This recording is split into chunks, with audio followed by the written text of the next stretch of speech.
Muy buenas tardes a todos. La verdad es que empieza el verano y a pesar de eso, pues seguimos todos con ánimo de seguirnos formando. Y hoy, una vez más, desde el Colegio de Médicos, pues queremos hacer una actividad formativa transversal en la cual pues mejoremos todos nuestros conocimientos sobre el manejo de la fibrilación auricular.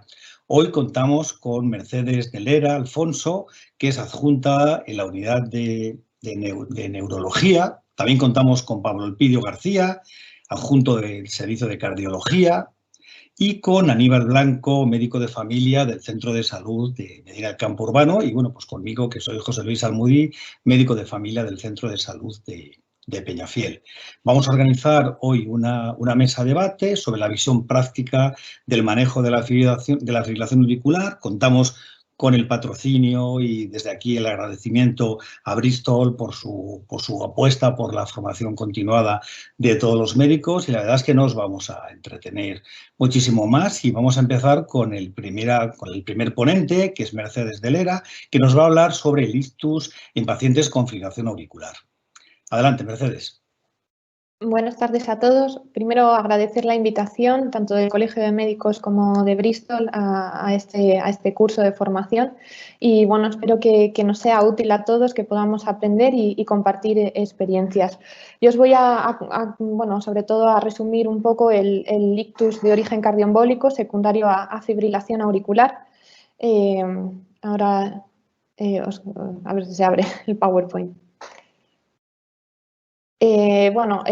Mi charla pues, sobre todo se va a basar en el resumen de los grandes ensayos clínicos pivotales que dieron lugar a la publicación y a la salida al mercado de los ensayos de los nuevos anticoagulantes. Y luego voy a hacer un resumen de todos de los estudios en vida real que nos parecen muy importantes, ya que son los que nos dan un poco la perspectiva de todo de toda la actuación terapéutica en la clínica diaria. Y bueno, finalmente os voy a mostrar un poquito el protocolo que llevamos a cabo ahora en la unidad de ictus junto con cardiología para la detección precoz de la fibrilación auricular paroxística oculta en pacientes con ictus de etiología indeterminada. Entonces vamos a hacer un resumen epidemiológico. Como sabéis, el ictus se divide en ictus isquémico y en ictus hemorrágico. El ictus isquémico supone el 88% de todos los ictus, de los cuales pues, los dividimos en dos subclases: el ictus de origen o de características lacunares, provocado por una enfermedad de pequeño vaso, por oclusión de arterias perforantes, el cual supone un 23% de todos los ictus isquémicos, y el ictus no lacunar, que supone un 77% de todos los ictus. Pues como os comentaba, vamos otra vez a esta gráfica que estaba explicando sin la imagen, perdonad. Dentro del ictus tenemos una clasificación del ictus isquémico y del ictus hemorrágico. El 88% del total de todos los ictus lo compone el ictus isquémico, de los cuales el 77% son los ictus de origen o de características no lacunares. El 23% corresponden a los ictus lacunares por oclusión de arterias perforantes, lo que llamamos el ictus de pequeño vaso. Dentro de este 77% de los ictus no lacunares, el 35% corresponde al ictus cardioembólico, que es en el que nos vamos a centrar esta tarde. Pero si os dais cuenta en esta gráfica, aquí hay un porcentaje muy importante de ictus, que es el 45%, que son los que llamamos criptogénicos, es decir, que después del estudio etiológico no hemos logrado conseguir detectar la causa o la etiología del ictus. De este 45% de ictus criptogénico, el 50% corresponden a ictus de origen embólico y fuente no conocida. Y dentro de estos ictus embólicos de fuente no conocida, un 20-25% lo componen los ictus de etiología cardioembólica secundarios a fibrilación auricular paroxística oculta, que en muchas ocasiones se detectan meses después del ictus. Como sabéis, el ictus cardioembólico es el ictus más grave, se produce por una oclusión de gran vaso y esto supone, al ser una oclusión brusca, en la cual no ha habido una progresión de una placa de ateroma como ocurre en el ictus de etiología aterotrombótica, supone que la progresión sea muy rápida, que el tejido cerebral progrese a isquemia de manera muy rápida y por lo tanto son infartos de gran tamaño y que en muchas ocasiones, si no se consigue la revascularización en fase precoz, tienen un peor pronóstico tanto funcional como vital y también suponen un aumento en el tiempo de estancia hospitalaria.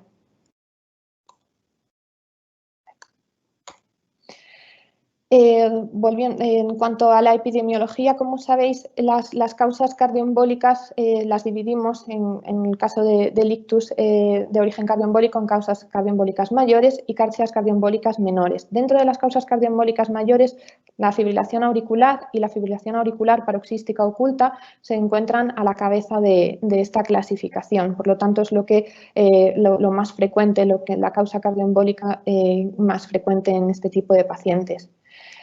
Haciendo un poquito de resumen en cuanto a las características y lo que es una fibrilación auricular, aunque esto os lo explicará el doctor García Granja posteriormente y muchísimo mejor que yo, la fibrilación auricular es el trastorno cardíaco más frecuente en la práctica clínica diaria. La prevalencia aumenta a lo largo de la edad de los pacientes y como veis en esta gráfica, en pacientes mayores de 85 años pueden llegar a alcanzar prevalencias de hasta un 12%. La patogénesis de la fibrilación auricular es compleja y actualmente se postulan varias causas subyacentes, no solo cambios electrofisiológicos, sino también anatómicos en la estructura de la aurícula, que suponen pues, un aumento de la inflamación y un aumento del estado protrombótico dentro de la aurícula izquierda. Hasta aquí hemos hecho un resumen un poquito de la epidemiología del ictus cardioembólico y en concreto del ictus cardioembólico secundario a fibrilación auricular, tanto permanente como paroxística. Como sabéis, el ictus es una enfermedad que supone o que tiene un impacto socioeconómico muy importante. Es la primera causa de discapacidad adquirida. Es la segunda causa de demencia después de la enfermedad de Alzheimer y tiene una importante carga familiar, sanitaria y personal. De hecho, en España se estima que mueren actualmente unas 27.000 personas a causa de un ictus. En cuanto al impacto económico del ictus, en el 2019 se publicó el Atlas del ictus en Castilla y León y este atlas es muy interesante ya que realizan un estudio socioeconómico en Castilla y León y se supone que el coste en el 2019 supuso unos 107 millones de euros para la sanidad y para la sociedad castellano-leonesa, lo cual es una razón de mucho peso, no solo para la prevención primaria y secundaria del ictus, sino también para bueno, pues, implicarse cada vez más en las terapias de reperfusión en fase aguda. Dentro de este atlas del ictus de Castilla y León también hacen un pequeño estudio sobre el estado de la anticoagulación en nuestra región. Y aquí vemos cómo todavía una mayoría de los pacientes, casi un 60%, permanecen anticoagulados con antivicramina K, mientras que un 41,3% estaban en el 2018 anticoagulados con anticoagulantes de acción directa. La verdad es que los números cada vez van siendo mayores y bueno, pues la población cada vez se va beneficiando más de los nuevos anticoagulantes de acción directa, pero todavía quedan muchos pacientes que podrían estar en tratamiento con anticoagulantes de acción directa que permanecen bajo tratamiento con antivitamina K. Bueno, una vez hecho un poco el perfil también o el repaso de la importancia que tiene el ictus y el peso que tiene a nivel social y a nivel económico, vamos a hacer ahora un resumen de todo el tema de la evidencia científica y la prevención secundaria en el ictus de origen cardioembólico. Hace escasos 10 días, la AJA y la ASA publicaron las nuevas guías de prevención secundaria para el ictus. Y en concreto, para el ictus cardioembólico secundario a fibrilación auricular, establecen, como ya sabemos, como nivel de evidencia 1A, que todos aquellos pacientes que hayan sufrido un ictus a consecuencia o una IT de una fibrilación auricular tienen que ser anticoagulados como prevención secundaria con anticoagulantes o bien de acción directa o bien con anticoagulantes antivitamina K, dependiendo de las características del paciente. Hasta el 2009 contábamos con este arsenal terapéutico, es decir, con los antivitamina K y las heparinas, pero a partir del 2009, momento en el que se empezaron a publicar los ensayos clínicos pivotales de los nuevos anticoagulantes, de los anticoagulantes de acción directa, la terapéutica de la prevención en la FA y de la embolia secundaria a la FA supuso, mostró una gran revolución. Hasta ese momento, como os he comentado, contábamos con los antivitamina K y las heparinas, pero los antivitamina K son unos fármacos que son muy efectivos en pacientes, pero tienen un INR diana, como veis aquí, muy estrecho. Esta gráfica la vemos muy habitualmente en las charlas y en los congresos. Es una charla muy representativa en la cual vemos cómo entre el INR de 2 y 3 la eficacia y la seguridad es muy buena. Sin embargo, por debajo de un INR de 2 aumenta mucho el riesgo de ictus isquémico o de embolias a nivel sistémico, y por encima de un INR de 3 aumenta de manera progresiva el riesgo de hemorragia intracraneal o de otras hemorragias a nivel sistémico. En nuestro caso, pues a los neurólogos nos preocupa sobre todo la hemorragia a nivel intracraneal. Por lo tanto, como os he comentado, a partir del 2009, la terapéutica de la prevención secundaria de embolias en el contexto de fibrilación auricular sufrió una gran revolución, y en el 2009 se publicó el primer ensayo pivotal en el cual se comparaba dabigatran versus warfarina. Y como vemos aquí, todos los ensayos pivotales de anticoagulantes de acción directa fueron ensayos que se diseñaron de no inferioridad. Como vemos aquí, para el endpoint primario, que era ictus isquémico o embolia a nivel sistémico, el dabigatran, tanto a dosis de 110 como a dosis de 150, fue no inferior con respecto a la warfarina. En cuanto a los endpoints de seguridad de sangrado mayor, dabigatran de 110 se postuló como superior a la warfarina en cuanto a riesgos de sangrado. Sin embargo, el dabigatran de 150 no tuvo diferencias estadísticamente significativas con respecto a la warfarina. Sin embargo, sí para el endpoint exclusivamente centrado en hemorragias intracraneales. Ambos fármacos se mostraron más seguros que la warfarina en cuanto al riesgo de hemorragias a nivel intracraneal. Un par de años más tarde se publicó el ensayo clínico pivotal de rivaroxaban en el cual se comparaba a warfarina. Como vemos aquí, para el endpoint primario, es decir, ictus isquémico y embolia a nivel sistémica, rivaroxaban se mostró estadísticamente no inferior a la warfarina. En cuanto a los endpoints de seguridad, en cuanto al sangrado mayor o sangrados a nivel sistémico, no se demostró diferencias estadísticamente significativas. Sí, sin embargo, si nos centrábamos en el endpoint relacionado con la hemorragia intracraneal. En ese mismo año se publicó también el ensayo pivotal en el cual se comparaba apixaban versus warfarina. Igualmente, a nivel de endpoint primario, en cuanto a eficacia y efectividad, se vio que apixaban era no inferior a warfarina.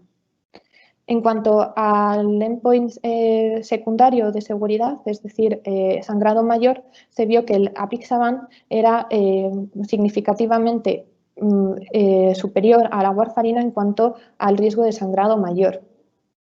Y finalmente, el último de los grandes ensayos clínicos de anticoagulantes que actualmente tenemos en el mercado fue el de edoxaban. Como sabéis, edoxaban también tiene dos dosis, edoxaban de 60 y edoxaban de 30, y en este ensayo clínico se vio que la dosis más baja de edoxaban no protegía más que la warfarina frente a embolias sistémicas o a ictus. Sin embargo, sí que ocurría en el caso de la dosis mayor, la dosis de 60 miligramos cada 24. En el caso de los endpoints de seguridad, tanto la dosis baja como la dosis alta de Doxaban se mostraron estadísticamente significativos, reduciendo el riesgo de sangrado mayor. Pero una vez que tenemos el resultado de los ensayos clínicos, al clínico nos importa saber si esto se puede transpolar a la población. Porque no es lo mismo, sabemos de sobra que nuestros pacientes no son lo mismo que los pacientes que han sido seleccionados para realizar o para llevar a cabo un ensayo clínico. Entonces, a lo largo de estos últimos años se han ido publicando o bien metaanálisis o bien ensayos, registros en vida real en los cuales pues, se han intentado encontrar el perfil más adecuado comparando cada uno de los anticoagulantes de acción directa. En el 2017 se publicó este metaanálisis en el cual se compararon todos los ensayos clínicos que se habían publicado en los cuales pues, se habían comparado los anticoagulantes de acción directa con la warfarina y se intentó comparar los anticoagulantes de acción directa entre ellos. Ya sabéis que no hay ensayos clínicos head to head, entonces bueno, pues en este metaanálisis es muy interesante porque se intentan comparar entre ellos y se vio que dentro de todos los anticoagulantes de acción directa el apixaban era el que cumplía un mejor perfil de seguridad y de eficacia. Si os dais cuenta, es el que mejor curvas tiene, el riesgo de ictus isquémico, de embolia sistémica, de infarto de miocardio y de toda causa de mortalidad se va reduciendo de manera significativa a lo largo del tiempo, así como el riesgo de sangrado, que es esta otra gráfica que veis aquí. El resto de los anticoagulantes de acción directa, como veis, tienen unas gráficas mucho más irregulares y no tienen una tendencia tanto a la reducción como en el caso del apixaban a dosis de 5 miligramos. En este mismo metaanálisis se realizó un estudio de coste-efectividad. Como veis aquí, la warfarina es el que está rotulado en azul, es el fármaco claramente que tenía un menor perfil de coste-efectividad. Y dentro de todos los anticoagulantes de acción directa, que por supuesto eran superiores a la warfarina, apixaban 5 miligramos cada 12 horas, se vio que era el que mejor perfil coste-efectivo tenía. En el 2017 se publicó el estudio Aristófanes. Es un estudio en el cual se recogen, es un estudio en vida real de pacientes de Estados Unidos, en el cual se compara no solo el apixaban con la warfarina, sino los anticoagulantes de acción directa entre ellos. Y nuevamente en este estudio pues, encontramos los resultados que habíamos ido recabando de los ensayos clínicos. Los anticoagulantes de acción directa en general son mejores que la warfarina en cuanto a seguridad y a eficacia, pero además si comparamos los anticoagulantes de acción directa entre ellos, por ejemplo, el apixaban frente al dabigatran, el apixaban se postulaba mejor que el dabigatran en cuanto a eficacia, prevención de ictus isquémico y embolia sistémica, y también en cuanto a perfil de seguridad, sangrado mayor. Cuando se comparó apixaban frente a rivaroxaban, de manera significativa se vio que también el apixaban presentaba un mejor perfil de seguridad y de eficacia. Y cuando se comparó dabigatran frente a rivaroxaban, se vio que el rivaroxaban presentaba un mayor riesgo de sangrados, lo cual también se había insinuado ya en el ensayo clínico pivotal frente al dabigatran, que bueno, pues se postuló más seguro en cuanto a riesgo de sangrado mayor. En el estudio Naxos, que se publicó en el 2019, este es un estudio francés en el cual también se recogen datos en vida real de los pacientes tratados con anticoagulantes orales, se incluyeron 321.000 pacientes. Y se analizó no solo la efectividad, sino también la seguridad, como se realizó en los ensayos clínicos pivotales. Al comparar el apixaban frente a los anticoagulantes de vitamina K, se vio que efectivamente el apixaban, como se había visto en los ensayos clínicos pivotales, era muchísimo más efectivo que en la prevención de ictus isquémico y de embolia a nivel sistémico. Cuando se comparó frente al resto de anticoagulantes de acción directa, en concreto apixaban, rivaroxaban y apixaban dabigatran, como veis aquí, las curvas no mostraron diferencias estadísticamente significativas en cuanto a la efectividad. En cuanto al riesgo de sangrado mayor, se vio que efectivamente también como se había visto, como se podía insinuar en los ensayos clínicos pivotales, apixaban se mostraba mucho más seguro que los antivitamina K en cuanto a riesgo de sangrado mayor.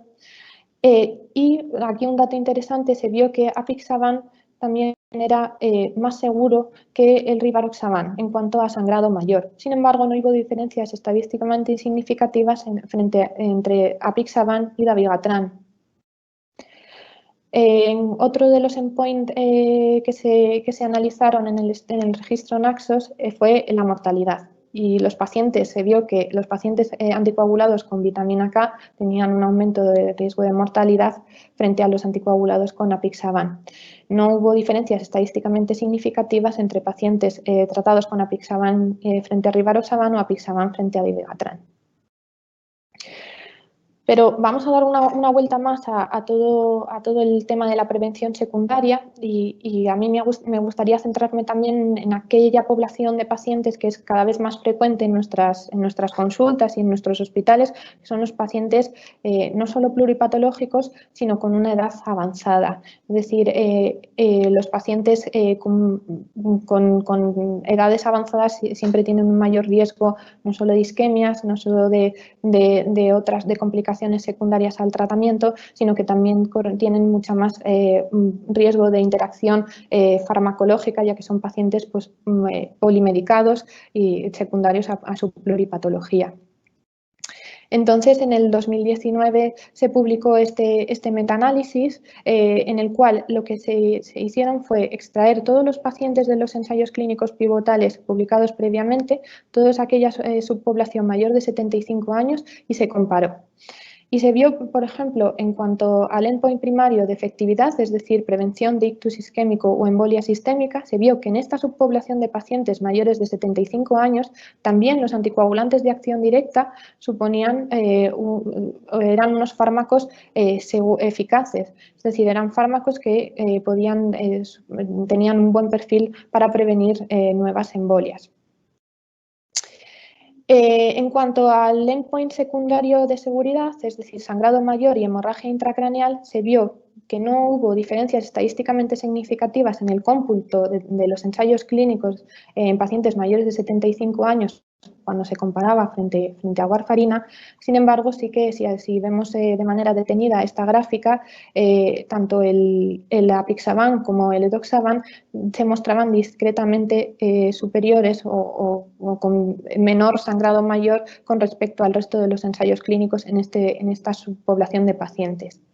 En cuanto al riesgo de hemorragia intracraneal, todos los fármacos también se postularon más seguros que la warfarina, con una significación estadística, como veis aquí reflejado. Hasta ahora, muchos de nosotros pues, éramos igual un poquito reticentes a utilizar los anticoagulantes de acción directa porque no tenían, o al principio no disponíamos de antídotos por si había un riesgo, una hemorragia o una necesidad de una cirugía inminente. Entonces, muchos compañeros pues, preferían mantener la anticoagulación con antivitamina K por este motivo. Sin embargo, ya desde hace unos años contamos con el antídoto del Pradaxa, del dabigatran, que es el Prasvin, y recientemente y en muy poquito tiempo se saldrá al mercado y dispondremos en los hospitales del antídoto para los antidieza. Por lo tanto, cada vez hay menos excusas para poder iniciar la anticoagulación con anticoagulantes de acción directa en nuestros pacientes. Tanto es así que nos preocupa la prevención secundaria en ictus y sobre todo en el ictus de origen cardioembólico con sospecha de fibrilación auricular paroxística oculta, que en el hospital clínico, en la unidad de ictus, disponemos de un protocolo de actuación y de detección precoz de la fibrilación auricular conjunto con el servicio de cardiología y en concreto con la unidad de arritmias. Como os comentaba en la primera diapositiva, aquellos ictus de origen embólico y de fuente desconocida, con altísima sospecha de origen cardioembólico, a todos estos pacientes se les suele implantar un holter subcutáneo. Estos pacientes, una vez que se les implanta el Holter subcutáneo, reciben seguimiento tanto por cardiología como por el servicio de neurología. Los cardiólogos, a través de un seguimiento online, lo que hacen es realizar lecturas periódicas de los registros de estos pacientes. Y en el momento en el que se detecta un evento, una fibrilación auricular, a nosotros nos mandan inmediatamente la notificación y en un plazo de 24 o 48 horas el paciente es visitado en la consulta e iniciada la anticoagulación oral para la prevención secundaria de nuevos eventos. Por lo tanto, como conclusiones de mi charla, solamente remarcaros la importancia de la detección precoz de la fibrilación auricular. Una vez que se detecta la fibrilación auricular, en nuestro caso los neurólogos casi siempre es la prevención secundaria la que solemos iniciar. En vuestro caso, como médicos de atención primaria, en la mayoría de los casos se os dará la prevención primaria. Es muy importante el inicio de este tratamiento porque, como habéis visto, la carga sociosanitaria de las consecuencias de la fibrilación auricular y en concreto del ictus isquémico son muy importantes. Entonces, algo tan sencillo como iniciar el tratamiento previene muchísimos males a largo plazo. Los anticoagulantes de acción directa son fármacos que son seguros, efectivos, de fácil dosificación, ya que no necesitan controles periódicos y por ello se sabe que son más coste efectivos.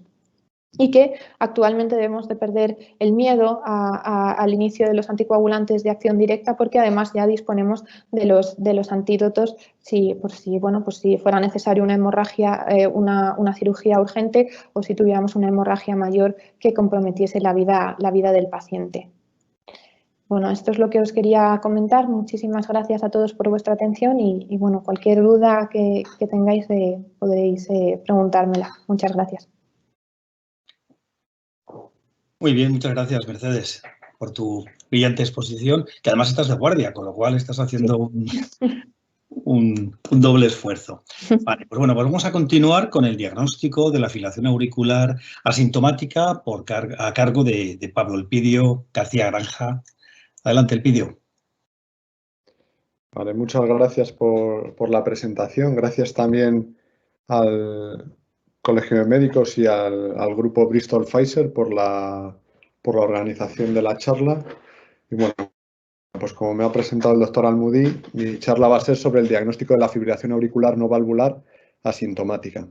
En primer lugar, bueno, como ya sabéis, la fibrilación auricular es una arritmia supraventricular que se caracteriza fundamentalmente por un ritmo auricular totalmente irregular, es decir, una actividad auricular caótica en cuanto a actividad eléctrica y en cuanto a contracción auricular, y que eléctricamente en el electrocardiograma encontramos intervalos RR, o sea, QRS irregulares, ausencia de unas ondas P regulares y de estructura definida.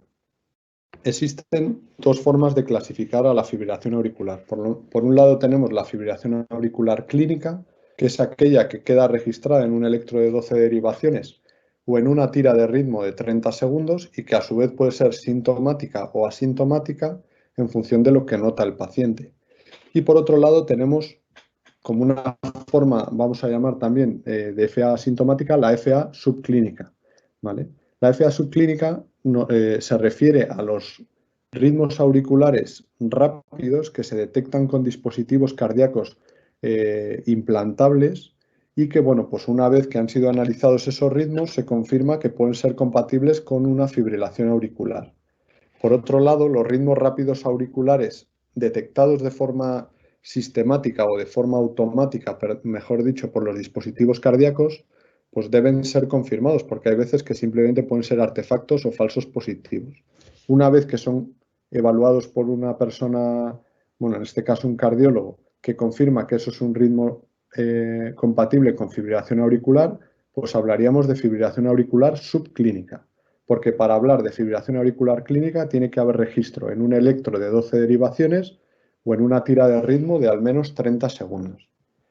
Y bueno, existen diferentes formas para registrar estas arritmias auriculares con unas tasas de éxito, dependiendo de los estudios, entre un 30 y un 70%, pero muy importante señalar hasta un 20% de falsos positivos. Y algunos ejemplos de trazados que nos podemos encontrar, pues es este de un marcapasos con un canal auricular y un canal ventricular en el que vemos que el ventrículo está estimulado a una frecuencia de 60 latidos por minuto y en cambio en la aurícula se detecta una actividad rápida y en este caso regular que podría ser compatible con una taquicardia auricular o una fibrilación auricular. Este es un registro de Holter subcutáneo que veis que se aproxima más a un registro real de electrocardiograma en el que se ve que no hay actividad auricular organizada y la actividad ventricular es irregular. Y finalmente, con mayor precisión todavía, esto es un registro de Apple Watch en el que vemos pues, que es como una derivación del electrocardiograma compatible totalmente con fibrilación auricular, actividad auricular desorganizada y complejos QRS irregulares. Entonces, como ha explicado la doctora Delera, la fibrilación auricular es un problema de salud pública y bueno, lo que se espera realmente es que vaya en aumento. De hecho, esto es una gráfica de las guías de la Sociedad Europea de Cardiología. Los pacientes o las personas con una edad actual de 55 años se espera que 1 de cada 3 desarrolle fibrilación auricular en su vida. Y esto va a ir creciendo, o sea, la prevalencia de la fibrilación auricular va a ir en aumento asociado a la edad de los pacientes, todavía más en hombres y claramente, como veis aquí, bueno, quizás se ve un poco pequeño, pero asociado al perfil de riesgo. A más riesgo cardiovascular de los pacientes, más riesgo de desarrollo de fibrilación auricular. Los estudios que ha presentado Mercedes previamente y que han demostrado que los anticoagulantes de acción directa son muy efectivos en la prevención del ictus en los pacientes con fibrilación auricular, lo que han llevado es a aumentar también el estudio y la detección precoz de la fibrilación auricular para hacer más prevención primaria y menos prevención secundaria. De tal forma que empiezan a surgir trabajos en los que se busca la fibrilación auricular subclínica, es decir, aquella que no ha dado la cara. Este es el trabajo del Kristaleyev, es un trabajo muy clásico de diagnóstico de fibrilación auricular en pacientes con ictus criptogénico. Como veis, se aleatoriza a los pacientes, 447 pacientes, a un dispositivo cardíaco insertable, es decir, un Holter subcutáneo, o una terapia estándar, que en ese caso pues, era un Holter de 24 horas. Como veis, los pacientes con un Holter insertable, o sea, subcutáneo, que es una monitorización continua, pues detectan mucho más fibrilación auricular en pacientes con ictus criptogénico. Y de hecho, a los 36 meses de seguimiento, pues casi un 30% de los pacientes habían tenido fibrilación auricular por, vamos a decir, un 5% de los pacientes a los que se hacía un estudio estándar. Más aún, si vamos a analizar pacientes sin ictus, solo screening de población general, este es el estudio ASER-2, que evalúa pacientes mayores de 65 años con un perfil de riesgo. ¿Cuál es ese perfil de riesgo? Un CHA2-VAS-score mayor de 2, apnea del sueño o índice de masa corporal mayor de 30 y que además tengan dilatada la aurícula o un BNP elevado. Y lo que vemos es que al año de seguimiento, repito, pacientes que no tenían por qué tener ictus, ¿vale? El 34% al año de seguimiento tenía detectados ritmos rápidos auriculares de más de 5 minutos de duración. ¿Vale? Lo veis aquí en la gráfica. Si nos prolongamos incluso a 18 meses, pues eso sube un poquito más. Como veis, va progresivamente aumentando desde el momento inicial. De tal forma que nos da una tasa de detección de fibrilación auricular subclínica de 34,4% al año, que es mayor cuanto más edad tienen los pacientes, como es lógico. Y esto es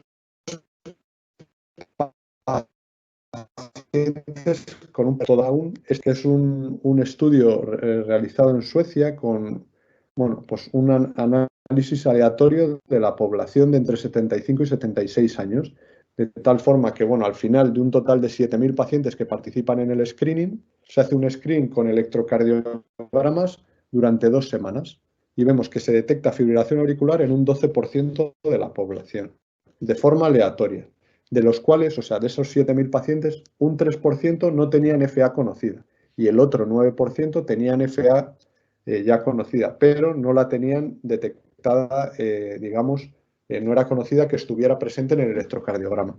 Como veis, son pues, datos bastante llamativos y que hablan un poco del problema público de salud que existe. De ahí que la Guía Europea de Cardiología se posicione ya sobre el screening de la fibrilación auricular y recomiende en pacientes mayores de 65 años la detección oportunista, bien con toma del pulso o con tira de electro, en mayores de 75 años o en pacientes de riesgo alto, no solo oportunística, sino de forma sistemática, ¿vale? Y también, lógicamente, en pacientes portadores de dispositivos cardíacos, pues que deben ser evaluados para ver si tienen ritmos rápidos auriculares.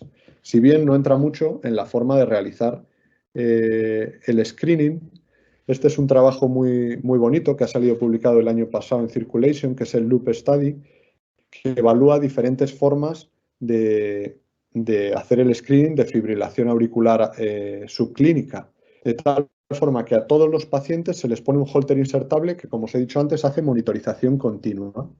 Y según grupos de pacientes, a unos se les hace detección con electro cada 2 días durante 14 días, a otros se les hace con holter de 24 horas cada semana durante 12 semanas. Bueno, hay diferentes estrategias. Y como veis, aquí al lado tenéis la sensibilidad de cada prueba y los días desde el inicio del screening. De tal forma que las técnicas de electrocardiograma, que son las que quedan aquí en rosa, tienen muy baja sensibilidad para detectar fibrilación auricular. Los holter aumentan la rentabilidad, sobre todo cuanto mayor duración. Esto serían 24 horas. Aquí tenéis 24, 48, 72, 7 días, incluso holteres de 30 días.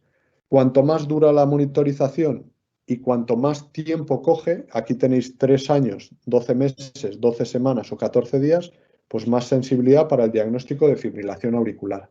Y eso se basa un poco en cómo funciona la fibrilación auricular. Sabemos que la fibrilación típicamente al principio cursa en brotes que pueden ser asintomáticos muchos de ellos, entonces dependiendo de cómo se haga la monitorización vamos a tener mayor o menor rendimiento. Estos son 5 ejemplos de pacientes. Aquí, por ejemplo, uno que solo se hace electrocardiograma en 3 semanas y fijaros que a pesar de toda la carga que tiene de fibrilación auricular, pues no se le habría detectado, ¿no? Otro paciente en el que se hacen holteres un poco más largo, pero como tiene menos carga, pues no se le diagnostican. En cambio, cuando se hace aquí holteres de 30 días durante 30 años, aunque haya poca carga, pues se acaba diagnosticando. De tal forma que, resumiendo un poco, el sistema, a mayor duración de la monitorización, como veis aquí, que sería el holter de 30 días durante, o sea, todos los años durante 3 años, sería la mayor sensibilidad, y el electro de 10 segundos una vez, pues sería lo peor, ¿no? Entonces, pues vemos lógicamente que la fibrilación auricular subclínica es un problema tanto para pacientes que han tenido un ictus como para pacientes de la población general. Y esto, pues, genera muchas incertidumbres, ¿no? Por un lado, puede considerarse que la FA subclínica es un hallazgo incidental o puede ser que esté en relación con un paciente que ha tenido un ictus criptogénico, ya sea de probable origen embólico o no. Pero hay que tener en cuenta que en los dispositivos cardíacos insertables y que bueno, pues es incierto hasta qué punto esa detección de FA subclínica va a modificar el estado del paciente en el futuro o realmente requiere una anticoagulación indefinida por su asociación con el ictus. Vamos a entrar un poco más en estos dos temas, el ictus y la progresión de fibrilación auricular. Estos son un poco un resumen de varios trabajos que evalúan la prevalencia de fibrilación auricular en pacientes con ictus. El CRISTAL, que ya lo hemos visto antes, que lo tenéis aquí a la derecha, más de 30%, 30% a 36 meses de detección de FA subclínica en pacientes con ictus criptogénico. Y muy interesante aquí como, bueno, pues de nuevo, 16% en el EMBRAS cuando se hace una monitorización de 30 días frente a un 3% cuando se hace una monitorización de 24 horas. Y ya estudios más grandes como el ASER2 pues tienen un 40% al año de detección de fibrilación auricular en pacientes que han tenido ictus, embolia sistémica o AIT, frente a un 30% de prevalencia de ritmos rápidos auriculares en pacientes que no han tenido eventos embólicos. Pero también sabemos, o se ha estudiado, ¿no?, la tasa de eventos embólicos en pacientes que tienen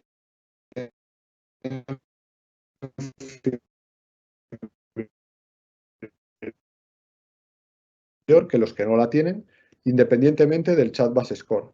Este es el estudio ASER-1, que es un estudio muy bonito en el que se coge pacientes que tienen marcapasos y se evalúa aquellos que tienen ritmos rápidos auriculares. En función de su duración, se estudia la tasa de eventos embólicos en este caso. Y bueno, en este estudio, por ejemplo, solo se determinó una asociación estadísticamente significativa entre el evento embólico y la fibrilación auricular subclínica cuando ésta tenía una duración mayor de 24 horas. Lo que sí que se vio, aparte también, es que no había relación temporal entre la FA subclínica y el ictus. Fijaros, la línea aquí del medio representa el momento del ictus, ¿vale? Y todo esto, la barra gris horizontal, representa el tiempo en el que estuvieron monitorizados, de tal forma que las rayitas en gris más oscuro son todos los episodios de fibrilación auricular subclínica que fueron detectados. Si os dais cuenta, hay algunos que no tienen casi eventos de fibrilación auricular subclínica en torno al momento del ictus, hay otros que lo tuvieron pues casi hasta un año antes del evento del ictus. Cuando analizamos más estudios, este es un metaanálisis que se recoge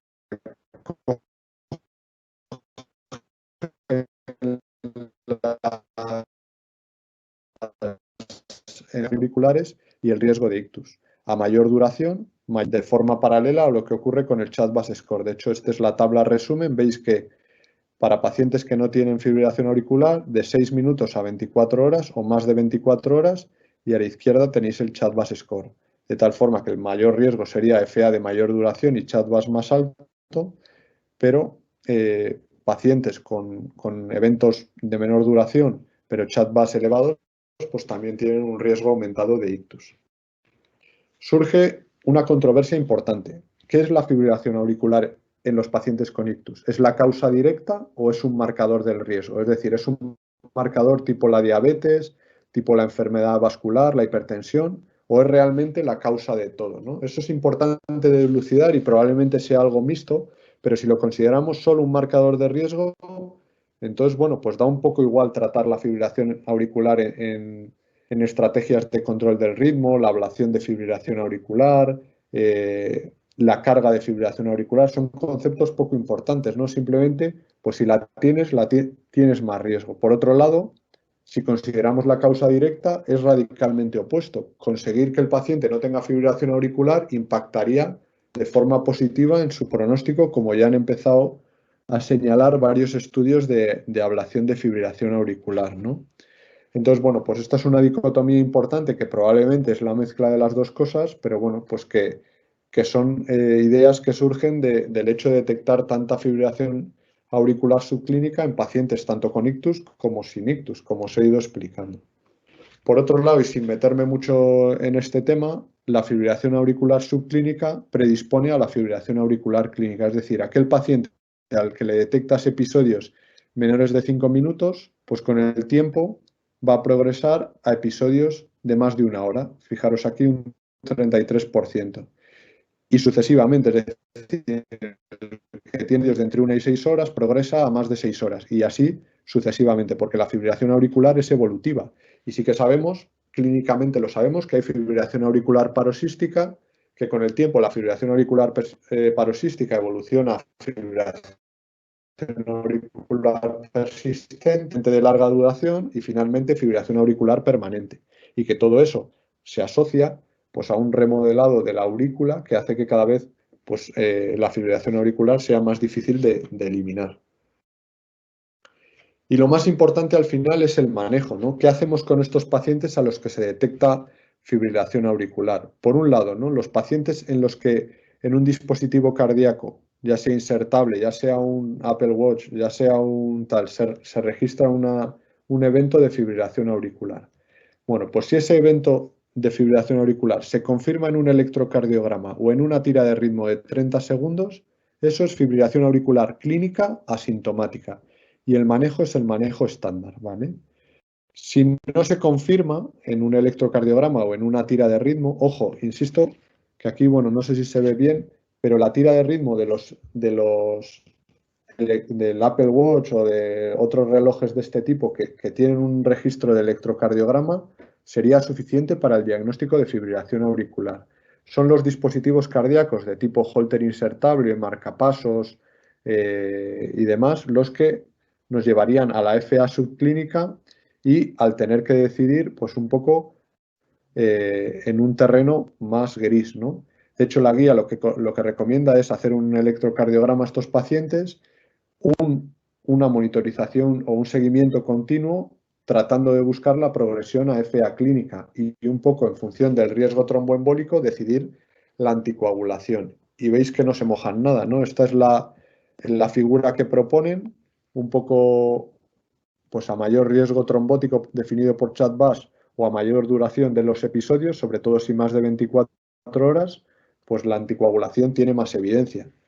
A menor Chad-Bass y a menor de los episodios, menor evidencia de la anticoagulación en este sentido. Y como presenté el año pasado, hay 2 estudios en marcha de los que todavía no tenemos el resultado, que son el estudio Artesia y el estudio NOA, que están valorando el impacto pronóstico de la anticoagulación en el Artesia con apixaban y en el NOA con edoxaban de pacientes que tienen ritmos rápidos auriculares detectados por dispositivos cardíacos. Y como os he dicho antes, y ya para terminar, los pacientes que tienen detectado, ya sea en un electro de 12 derivaciones o en una tira de ritmo de al menos 30 segundos de fibrilación auricular, tienen fibrilación auricular clínica, ya sea asintomática o sintomática, y se rigen por el Chad-Bass para anticoagular con una indicación 1A en pacientes con un Chad-Bass mayor de 2 si son hombres o mayor de 3 si son mujeres, con una indicación clase 2A en Chad-Bass 1 para hombres o 2 para mujeres, prefiriendo siempre, como ya os ha presentado también antes la doctora Delera, los anticoagulantes de acción directa. De tal forma que concluyo con que la fibrilación auricular asintomática es un hallazgo frecuente tanto en pacientes con ictus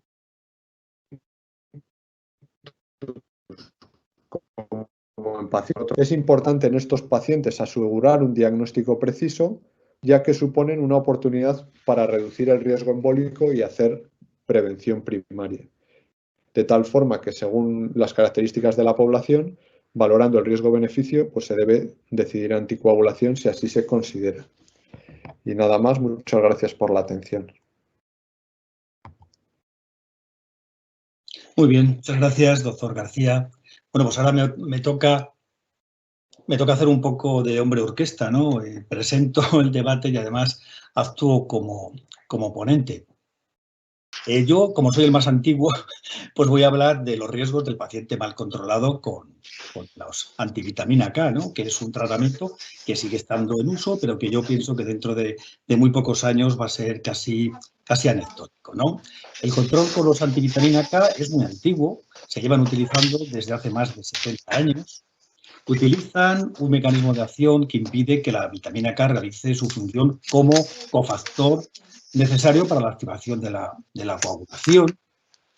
Este mecanismo de acción disminuye la funcionalidad de los factores de coagulación de forma progresiva y eso pues, nos hace que su efecto no sea completo hasta que hayan pasado entre 5 y 7 días. Es decir, que es un tratamiento que de inicio no tiene el efecto terapéutico que esperamos.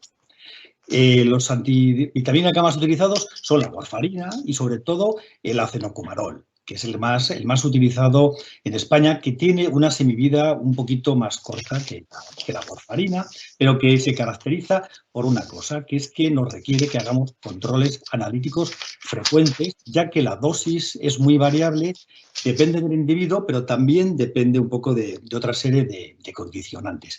Y además sabemos que hay una escasa separación entre las dosis insuficientes o excesivas. Estamos siempre moviéndonos entre rangos que nos pueden ir hasta que el paciente esté hipercoagulado, con lo cual puede tener un riesgo de sangrado, o que tenga un INR insuficiente para conseguir el objetivo que buscamos de impedir ese posible ictus, ¿no? Y además tiene otra característica, que tiene unas interacciones muy frecuentes con otros fármacos, pero también con algunos productos de herbolario que nuestros pacientes muchas veces están muy acostumbrados a utilizar y también está muy influenciado con la dieta.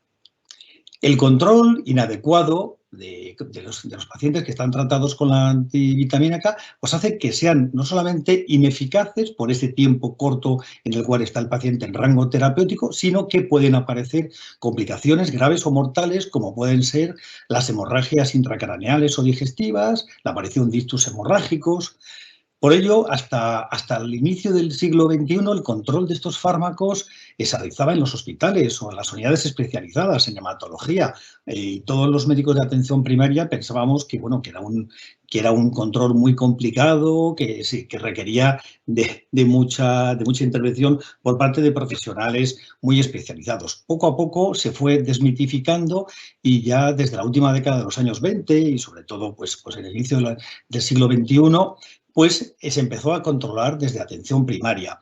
En un principio nos daba mucho temor, ¿no? Pero poco a poco nos fuimos dando cuenta que esto no era tan complicado y que además teníamos herramientas de apoyo que nos permitían ajustar las dosis perfectamente, pero sí que nos dimos cuenta que estos pacientes eran muy recurrentes a la hora de volver por la consulta de enfermería para hacerse la determinación, lo que quería decir que había muchísima variabilidad entre el resultado que medíamos, el INRS, ya nos hacía sospechar que estos pacientes anticoagulados con antivitamina K no estaban muy bien controlados, ¿no? Es decir, que teníamos una contradicción. Les veíamos mucho en la consulta, sin embargo, teníamos la sospecha de que no estaban bien controlados con estos medicamentos.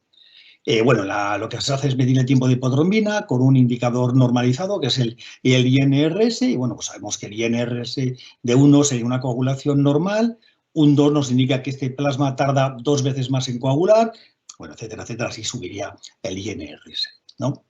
El control con los anticoagulantes, sabemos que es un control, salvo que los cardiólogos o los neurólogos nos digan lo contrario, va a ser un paciente que va a tener un tratamiento prácticamente indefinido a lo largo de su vida y que vamos a tener que jugar con una serie de factores para balancear el riesgo-beneficio, ¿no? Sabemos que jugamos con factores como puede ser la trombosis, el riesgo hemorrágico, la dificultad del seguimiento, porque hay pacientes ancianos, como han dicho los anteriores ponentes, que son los más susceptibles de tener una FA y de requerir una anticoagulación y que no siempre tienen la disponibilidad, o bien personal o bien del entorno familiar, para acudir con esa frecuencia tan elevada a hacerse los controles. Y luego también, pues que hay pacientes que tienen una vida activa más intensa y que no les gusta estar pendientes de una determinación con esa frecuencia. Con lo cual, siempre tenemos que actuar haciendo una reevaluación y un balanceo entre el beneficio y el riesgo a la hora de elegir el tratamiento de un paciente. Uno de los factores de riesgo es el hemorrágico, con el Hasbled, y la labilidad de algunos pacientes para conseguir un INR de rango terapéutico adecuado, pues nos hace que estemos constantemente ajustando dosis y teniendo en cuenta pues ese factor hemorrágico que puede tener una complicación grave. De manera que todas estas dificultades que tenemos en el manejo de este paciente con los antivitamina K, pues nos obligan en algunos momentos a suspender el tratamiento si el riesgo trombótico es bajo y estamos viendo que tiene mucho riesgo de sangrado, o bien a cambiar de tratamiento hacia los nuevos anticoagulantes orales de acción directa. Les llamamos nuevos anticoagulantes orales, aunque ya tiene una trayectoria lo suficientemente importante como para que haya evidencia científica para indicar su utilización. El método que utilizamos para conocer el tiempo que está en rango terapéutico de nuestro paciente es un indicador del riesgo que tiene, un indicador del tiempo que ese paciente no está en rango terapéutico y tiene un importante riesgo de padecer o bien un ictus o bien un evento hemorrágico. ¿Qué pacientes intervienen en todo esto? Pues en el diagnóstico, como han dicho los anteriores ponentes, pues los que más intervienen son los neurólogos, en urgencias, porque muchos pacientes debutan en urgencias, en cardiología y en atención primaria cuando hacemos el seguimiento de estos pacientes de riesgo y les hacemos un electro de forma rutinaria porque está programado dentro del seguimiento, o bien es un paciente que aparece con una clínica sugestiva y le hacemos un diagnóstico. Entonces, los principales profesionales que diagnostican son neurólogos, cardiólogos y los médicos de atención primaria. Pero luego, los que inician el tratamiento, pues no son los médicos de atención primaria la mayor parte de las veces, sino que son sobre todo los cardiólogos y los neurólogos. Parece que los médicos de atención primaria tenemos un cierto respeto a iniciar el tratamiento y muchas veces derivamos al paciente al servicio de urgencias para que o bien le vea el neurólogo o el cardiólogo en función de cómo haya debutado la patología para que sea el que inicie el tratamiento. Yo creo que probablemente esa inercia terapéutica condiciona en algunos casos la evolución de ese paciente y se puede retardar en algunos casos. Y luego, ¿quién es el que hace el seguimiento de estos pacientes? Pues la mayor parte de las veces pues somos tanto los pacientes antiagregados como los anticoagulados, somos los médicos de atención primaria los que hacemos el seguimiento y el tratamiento de estos pacientes y somos los que tenemos que estar alerta no solamente para corregir estos pacientes cuando no están en rango terapéutico e iniciar el cambio hacia un anticoagulante, los nuevos anticoagulantes de acción directa o, si fuese necesario, pues enviarle a nuestros compañeros del hospital. Yo creo que también tenemos que perder el miedo a hacer el cambio. Siempre que ese cambio de tratamiento de ese paciente que está con los antivitamina K esté bien argumentado y esté dentro de los requisitos que nos marca el índice de posicionamiento terapéutico. En la inspección, yo hablo por experiencia propia y la experiencia que tenemos en mi centro de salud, no ponen ninguna dificultad para dar el ok a ese cambio. También es verdad que cada vez la mayor parte de los pacientes diagnosticados de novo ya no vienen, cuando ese diagnóstico se hace en el hospital, ya no vienen con antivitamina K. La mayor parte de ellos ya vienen con los nuevos anticoagulantes de acción directa.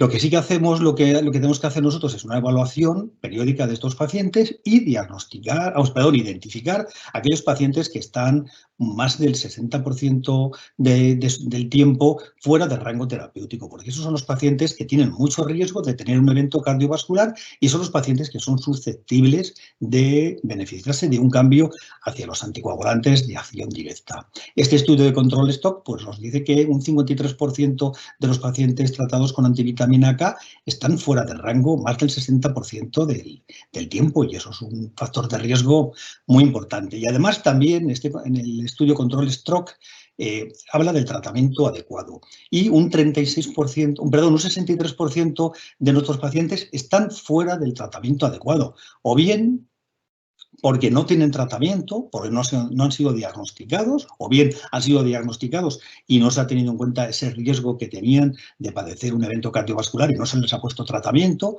Un 24% de los pacientes están con un tratamiento inadecuado, están con antiagregantes, cuando deberían estar tomando un anticoagulante y lo que decía anteriormente, tenemos un porcentaje muy elevado de pacientes que están fuera de rango terapéutico más del 60% del tiempo. Con lo cual, bueno, pues a pesar de que el acecumarol sigue siendo el tratamiento de elección que nos aparece en las guías terapéuticas como medicamento de primera elección, bueno, pues nos estamos dando cuenta que se necesitaban unos nuevos fármacos en este grupo, dada esa variabilidad y esas dificultades para mantener en rango terapéutico a nuestros pacientes y ese espacio está ocupado por los anticoagulantes de acción directa.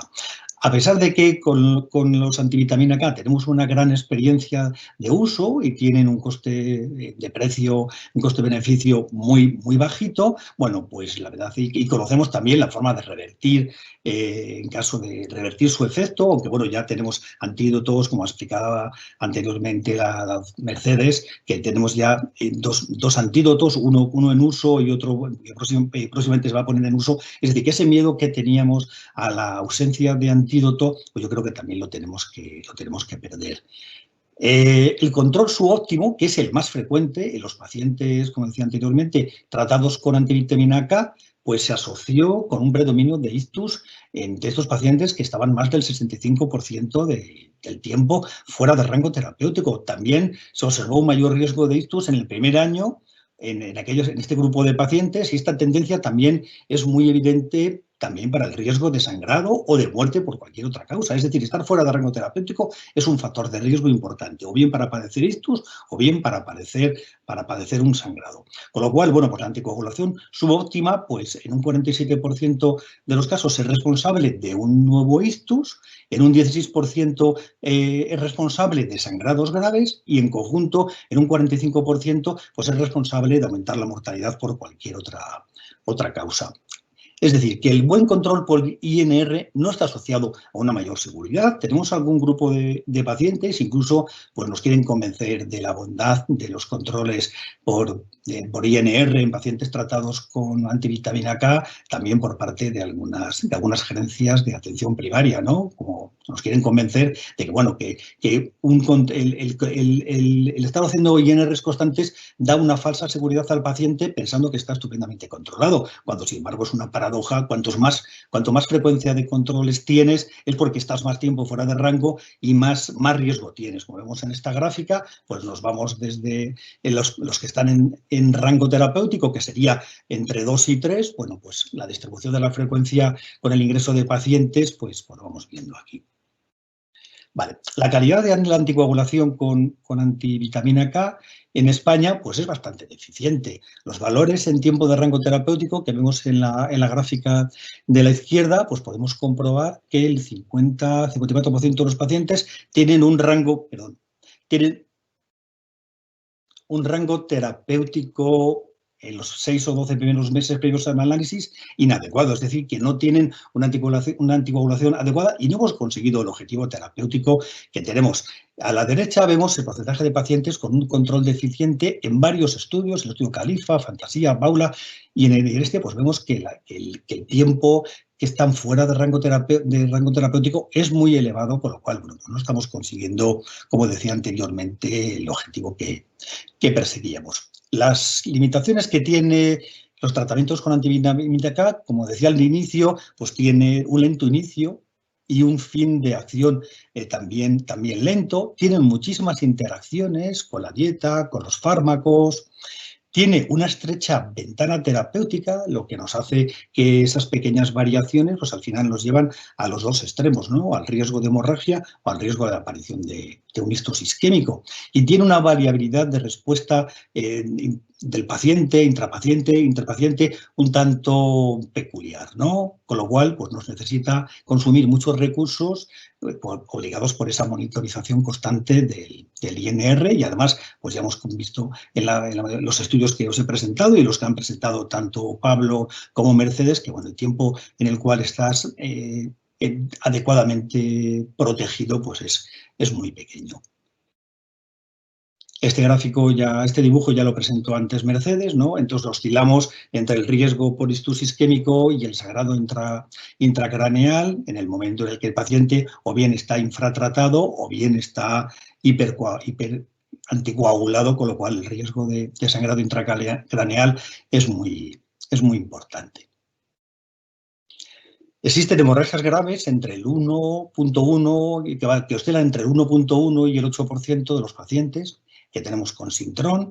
El riesgo de hemorragia en un paciente que tiene un INR entre 3 y 4 se multiplica por 2, entre 4,5 y 6 por 4 y por encima del 7 se multiplica por 5. Cada aumento del INR del 0.5 multiplica el riesgo de hemorragia importante en 1.4, con lo cual bueno, no deja de ser un factor importante para estos pacientes. Esto ya se ha dicho, la carga sociosanitaria del ictus es muy importante, un 10% de los españoles muere por ictus, es la primera causa de mortalidad en la mujer, es la segunda causa de mortalidad en el varón y es la causa más frecuente de discapacidad neurológica como secuela de un evento de estas características. El ictus relacionado con la fibrilación auricular no valvular se asocia a una elevada mortalidad y a una morbilidad y una mortalidad significativas. En cuanto a morbilidad, aumenta el riesgo de ictus 5 veces. El ictus relacionado con la fibrilación auricular está asociado a una mayor gravedad y a una mayor discapacidad en comparación con los ictus no relacionados con esta fibrilación. Y en cuanto a la mortalidad, los ictus relacionados con una fibrilación auricular están asociados a un mayor riesgo de muerte, a una tasa de mortalidad a los 30 días cercana al 33% y una tasa de mortalidad al año cercana al 50%. el 20% de todos los ictus en la población general se debe a una FA. Por lo tanto, es muy importante, como nos decía hace un momento el doctor García Granja, el diagnóstico precoz de la fibrilación auricular y, por supuesto, el tratamiento. La penetración que tienen los anticoagulantes de acción directa en España pues es un tanto variable, ¿no? En esta escala vemos que la penetración nacional es de un 44%. Tenemos gran parte del territorio de España en verde, que superan esa media, pero tenemos algunos puntos, como son Asturias, Galicia, País Vasco, La Rioja, Madrid o las islas, en las cuales, bueno, pues la penetración es más escasa. Probablemente esa penetración sea más escasa por la presión que estén haciendo las unidades de farmacia de atención primaria sobre los prescriptores para poner dificultades al inicio o al cambio hacia estos tratamientos.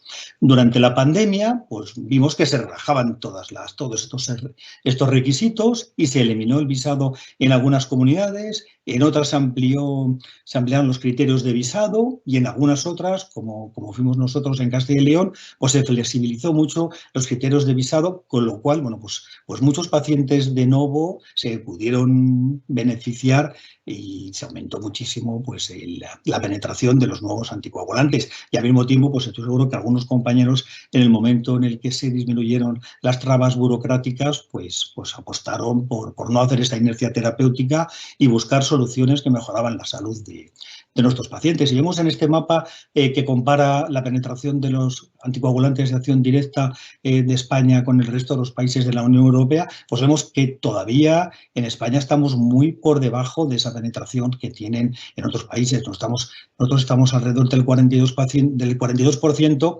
cuando la media en Europa supera el 70%. Y bueno, todavía tenemos bastante camino por recorrer. Y en conclusión, pues deciros que la fibrilación auricular es un problema de salud frecuente que va en aumento por ese envejecimiento de la población y supone un riesgo de ictus y de embolia. Nuestro objetivo desde la atención primaria es prevenir las complicaciones, especialmente el accidente cerebrovascular, y aliviar los síntomas, por supuesto. Ante un caso de fibrilación auricular hay que realizar una valoración clínica completa, identificar el riesgo tanto trombótico como hemorrágico para la indicación de los anticoagulantes, no dejar sin anticoagulantes si existe un alto riesgo de ictus y olvidar los tratamientos antiagregantes que no están en absoluto recomendados para estos pacientes.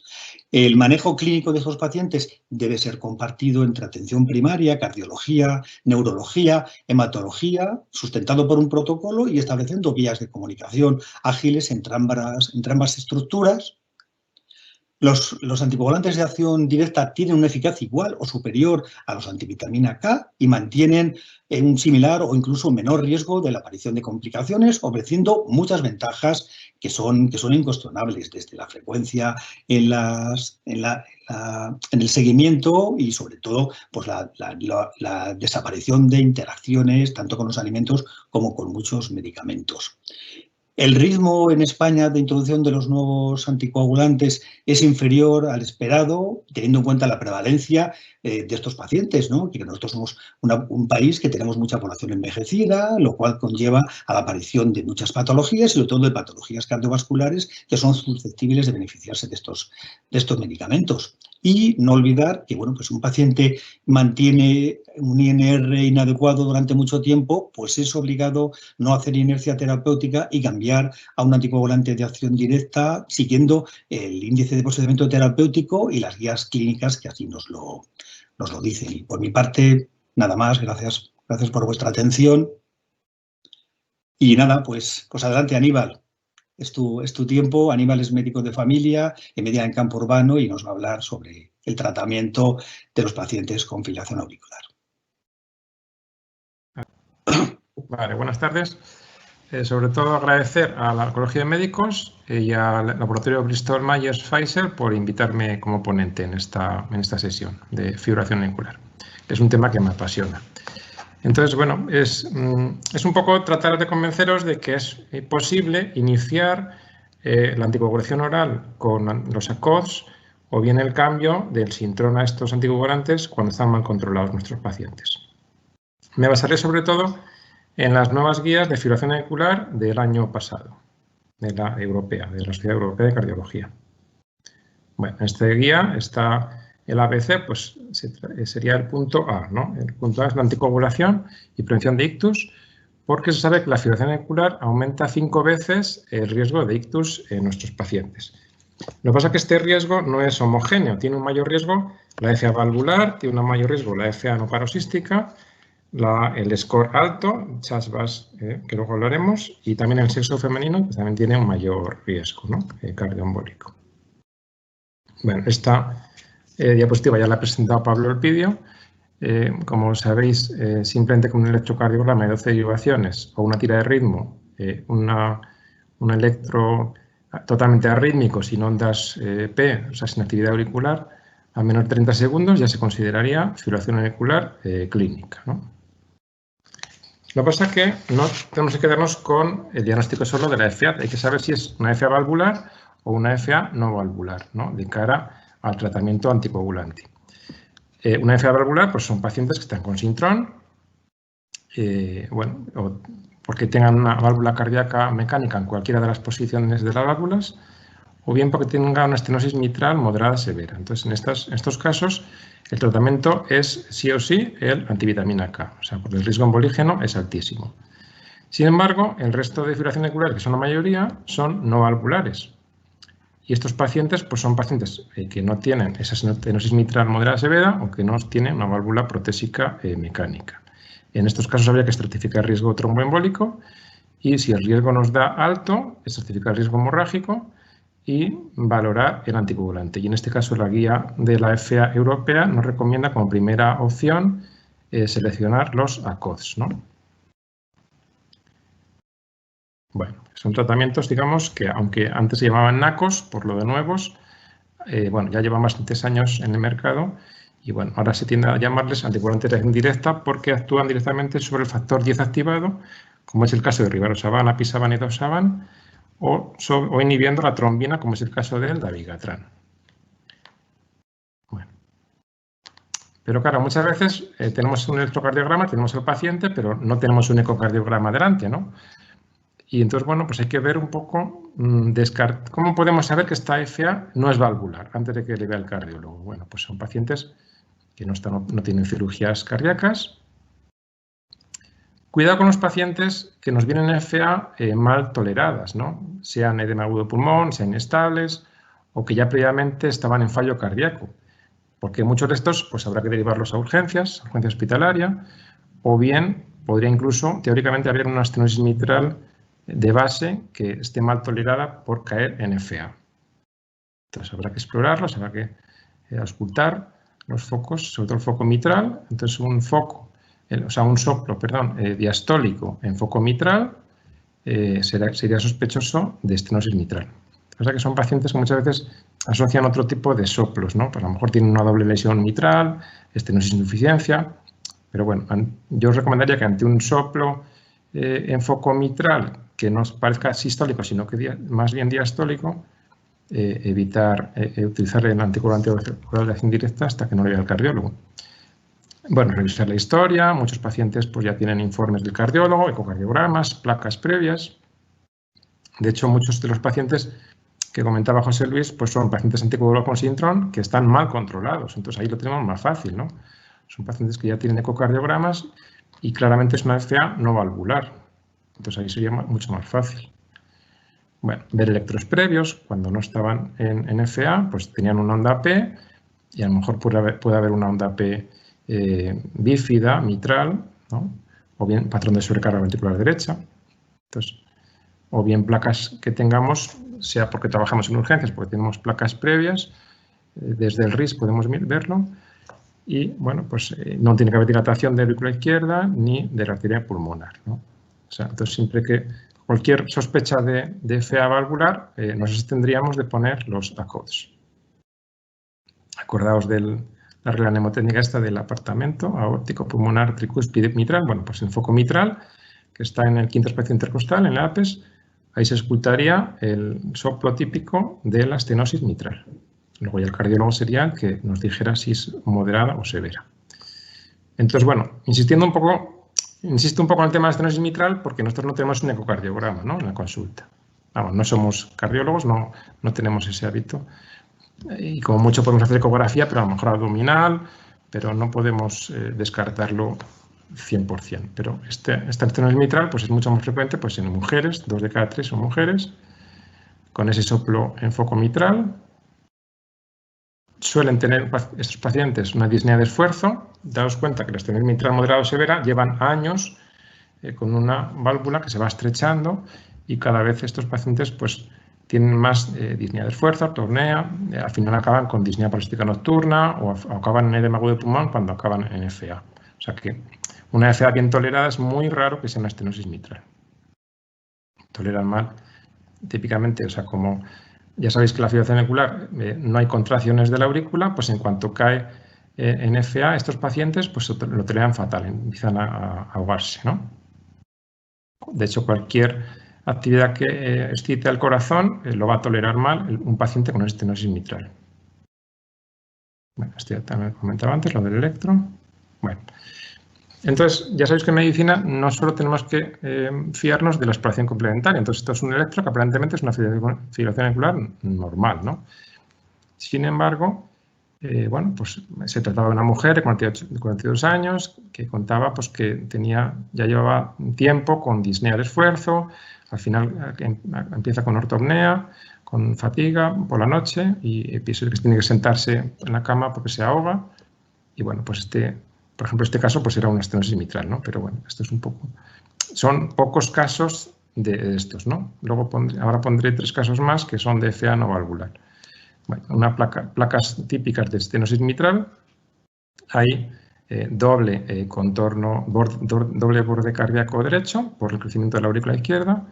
Hay ingurgitación de las venas pulmonares y habría también una prominencia de la arteria pulmonar, ¿no? Así, debajo del callado aórtico estaría este arco que es la arteria pulmonar. Bueno, entonces ahora os pongo 3 casos así prácticos de FA no valvular. Por ejemplo, pues en este caso, por ejemplo, me llegó a mí a urgencias por un paciente con un catarro, cuando estaba en urgencia hospitalaria, y era pues un paciente alcohólico, 50 años, POC, bastante fumador, que había tenido ictus isquémico. Y bueno, pues en este caso se le puso heparina de baja presión molecular en dosis altas y beta bloqueante para frenar en este caso era un flúter, ¿no? Un flúter de conducción variable. Y al final, bueno, pues revisando luego el informe del cardiólogo, pues acabó pues, con Sintrón, bisoprolol y bueno, en principio os hablo de hace unos años. Por ejemplo, este paciente sería un paciente típico, si lo tenemos en nuestro cupo, que es sistema controlado Sintrón, pues de pasarle a anticoagulantes orales de acción directa. Bueno, este es un electro que se encontró de forma rutinaria en una paciente hipertensa de 74 años. Ya sabéis que de vez en cuando los diabéticos hipertensos hacemos electros y a veces pues no tienen muchos síntomas. Pues a lo mejor en reinterrogando, bueno, pues algunas palpitaciones, sí, pero poco más. En este caso el cardiólogo, pues bueno, pues le diagnostica de FA permanente. Bueno, también veis que tiene un bloqueo completo de rama izquierda, dilatación de la aurícula izquierda, hipertrofia ventricular izquierda. Y bueno, pues acabó con anticoagulantes de acción directa, en este caso rivaroxaban y dronedarona, que es el Multac. Pero como veis, el electro de antes, que era una FA que parecía muy normalita, tenía estenosis mitral. Sin embargo, este que parece más aparatoso, pues es una FA no valvular.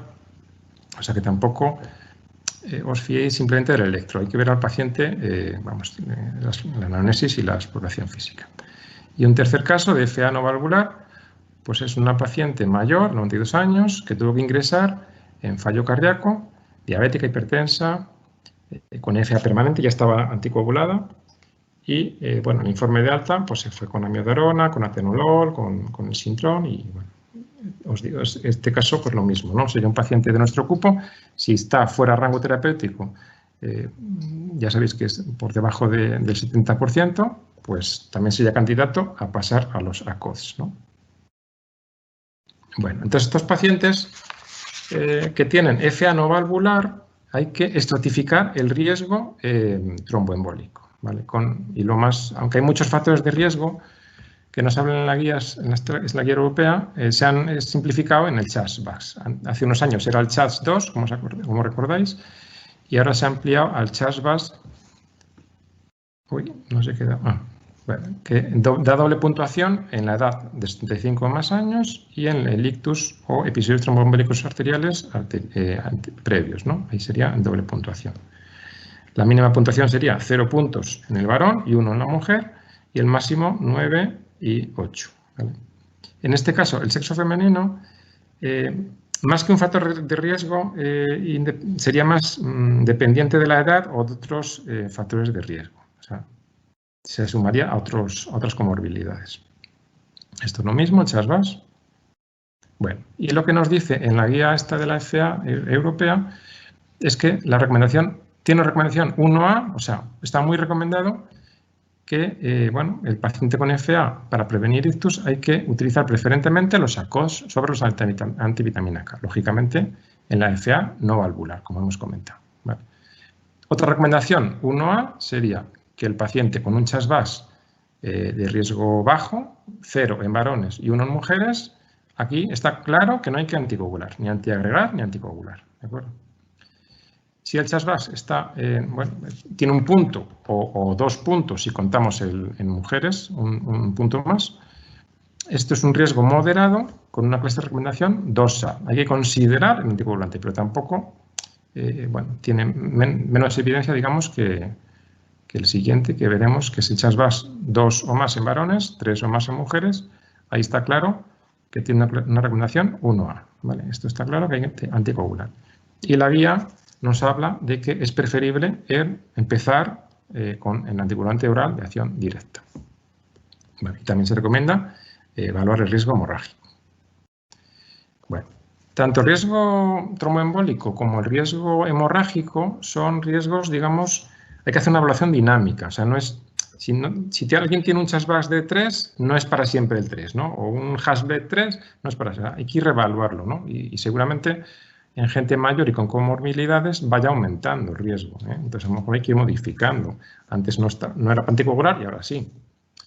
Bueno, estos son factores de riesgo hemorrágico, entonces hay que centrarnos en los potencialmente modificables y en los modificables. Por ejemplo, pues, pacientes que tienen muchas caídas, pues a lo mejor pues hay que ponerles un andador, evitar caídas, o tratar la anemia, o intentar quitar antiplaquetarios, como pone por aquí, antiplaquetarios, o evitar AINES, o la hipertensión mal controlada, tenerla controlada, intentar mejorar la función renal.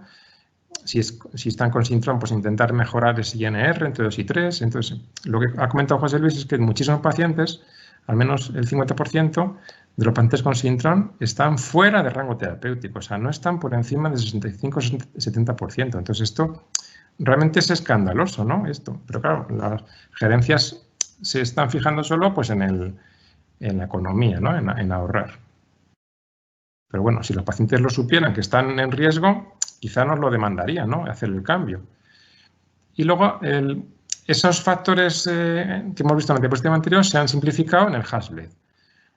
El HAS-BLED de riesgo elevado sería 3 puntos o más, pero esto no quiere decir que esté contraindicado la anticoagulación, simplemente que estos pacientes tenemos que tenerlos más vigilados e intentar los factores modificables, intentar ir a por ellos, ¿no? Para que disminuya la probabilidad de sangrado. Bueno, esta diapositiva quizá pues, resume toda mi charla. Entonces, en el paciente con fibrilación auricular hay que claramente descartar la FA valvular de la no valvular. Entonces, por ejemplo, pacientes que están con síndrome por una FA no valvular, que tiene ya ecocardiogramas hechos y están fuera de rango, eso es mucho más fácil, ¿no?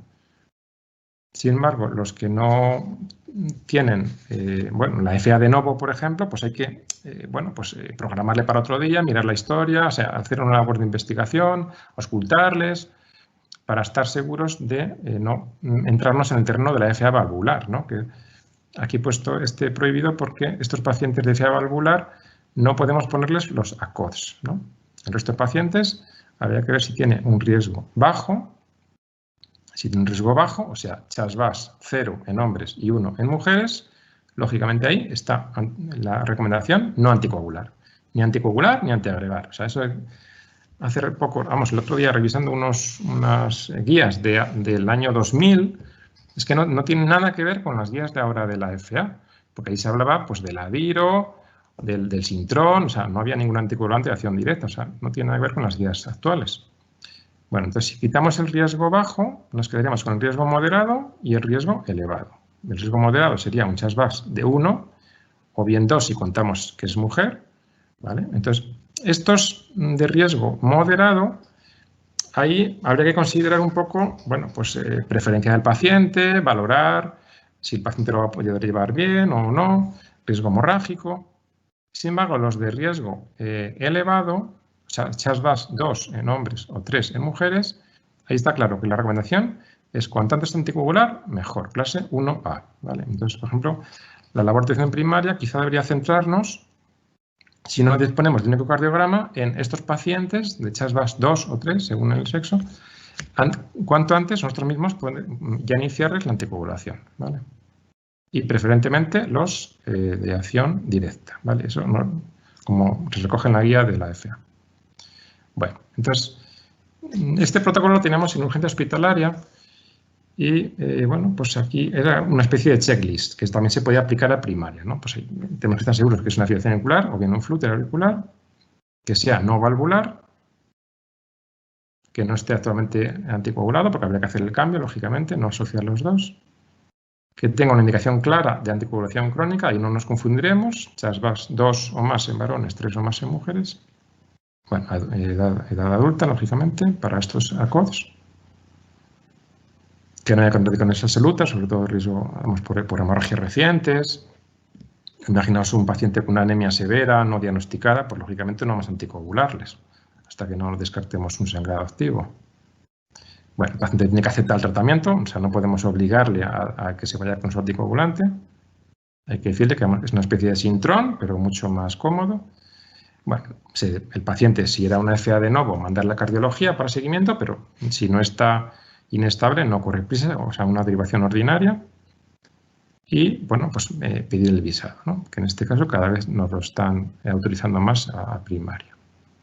¿Qué anticoagulante elijo? Porque ya sabéis que hay 4 anticoagulantes orales de acción directa. Bueno, pues lo que dicen las guías, lo que dicen las guías es que si el paciente tiene ictus de repetición o aites de repetición o procesos tromboembólicos, a pesar de estar bien anticoagulado, dabigatran de 150, o sea, dosis altas de dabigatran cada 12.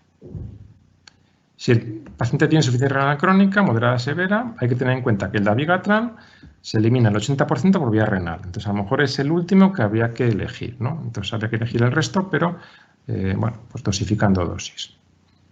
Si queremos asegurar cumplimiento con una dosis diaria, pues ya sabéis, o antivitamina K, o el Xarelto, o el edoxaban, ¿vale?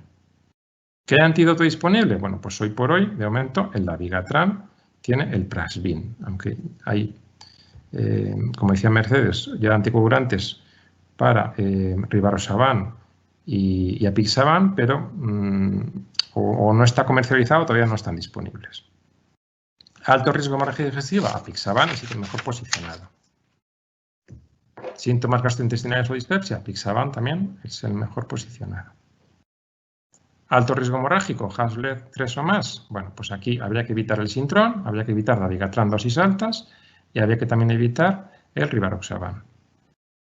FA valvular, lógicamente, antivitamina K, ahí no tenemos otra opción. Embarazo o lactancia, parinas de bajo peso molecular. Pacientes asiáticos del este, parece que son más sensibles al sintrón, suelen estar fuera del rango terapéutico, ahí habría que elegir los ACODs. Cáncer, o sea, con tratamiento oncológico activo, pues evitar sintrón. Mal control con antivitamina K, pues elegir los ACODs. Bueno, esto se ha sacado del Lancet, que es lo mismo.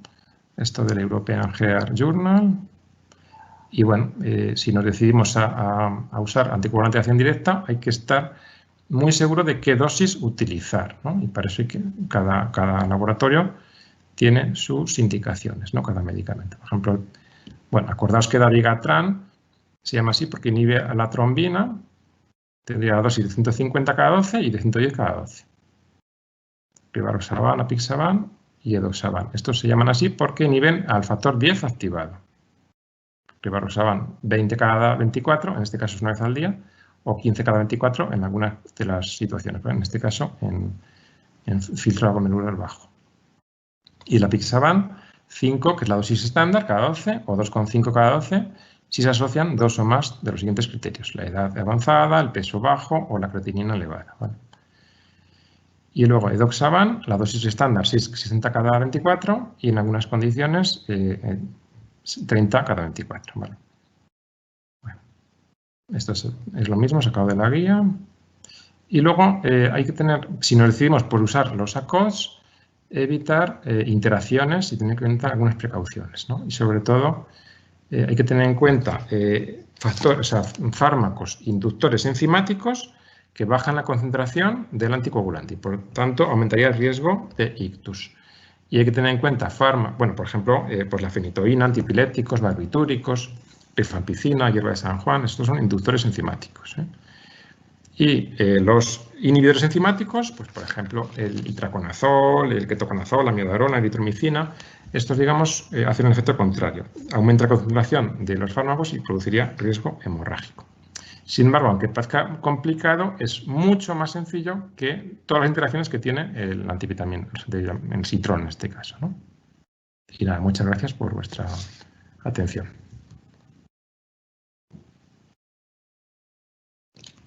Muy bien, muy bien. Muchas gracias, Aníbal.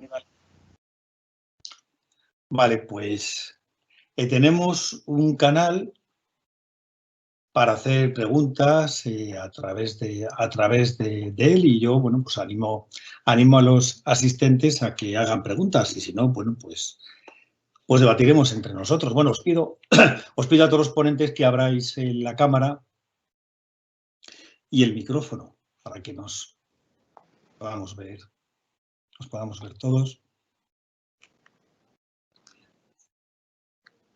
Bueno, pues yo voy a abrir un poco el fuego. Estamos ya, nos gustaría pensar que estamos en una época de pospandemia, pero no es así. Entonces sí que me gustaría preguntar a la doctora Delera y al doctor García si ellos han visto en sus servicios que durante la pandemia, y sobre todo durante la fase más crítica de la pandemia, pues algunos pacientes pues han acudido al hospital pues un poco retrasados los diagnósticos, con tratamientos ya que tenían que ser mucho más agresivos precisamente por ese retraso. Y nada, es una pregunta que os lanzo a los dos, a Mercedes y a Pablo. No sé si quiere empezar Pablo antes o... Venga, Mercedes, adelante. Vale. Bueno, nosotros sí que notamos, sobre todo en los meses entre abril y mayo, una mayor incidencia de ictus, sobre todo secundarios al mal control de los factores de riesgo vascular. Y evidentemente dentro de ellos están los pacientes que debutaban con fibrilación auricular, ¿no? Los factores de riesgo cardiovascular son bueno, pues unos iniciadores o entran dentro de todo el proceso de la enfermedad auricular. Entonces, pues sí que es verdad que vimos en esos 2 meses, abril y mayo sobre todo, un aumento de la incidencia. Y los pacientes, pues sí que es verdad que venían pues con enfermedades más evolucionadas que lo solemos ver de manera habitual cuando estáis vosotros más detrás del paciente en la atención primaria y en la prevención primaria, sobre todo. Pablo. Bueno, nosotros algo similar, lo que hemos visto sobre todo también entre marzo y mayo, pero también durante todo el año en general, son infartos más complicados, ¿no? Complicaciones mecánicas del infarto que, bueno, pues están asociadas a un retraso en la reperfusión, o sea, en la angioplastia primaria, pues eso sí que ha aumentado de forma significativa porque los pacientes consultaban con infartos evolucionados, es decir, ya casi venían asintomáticos de lo que es el dolor, de lo que es angina, y venían con complicaciones mecánicas y en situaciones de insuficiencia cardíaca avanzada, edema agudo de pulmón, shock cardiogénico, y eso sí que lo hemos visto abiertamente. Respecto a la fibrilación auricular, en este caso, pues quizá no lo hemos visto tanto. Sí que puede ser que hayamos visto más taquimiocardiopatía, es decir, que el paciente haya aguantado más la fibrilación auricular en casa y ya venga con pues una situación de insuficiencia cardíaca asociada, con disfunción ventricular, pero no ha sido especialmente llamativo. Lo más llamativo es el infarto complicado.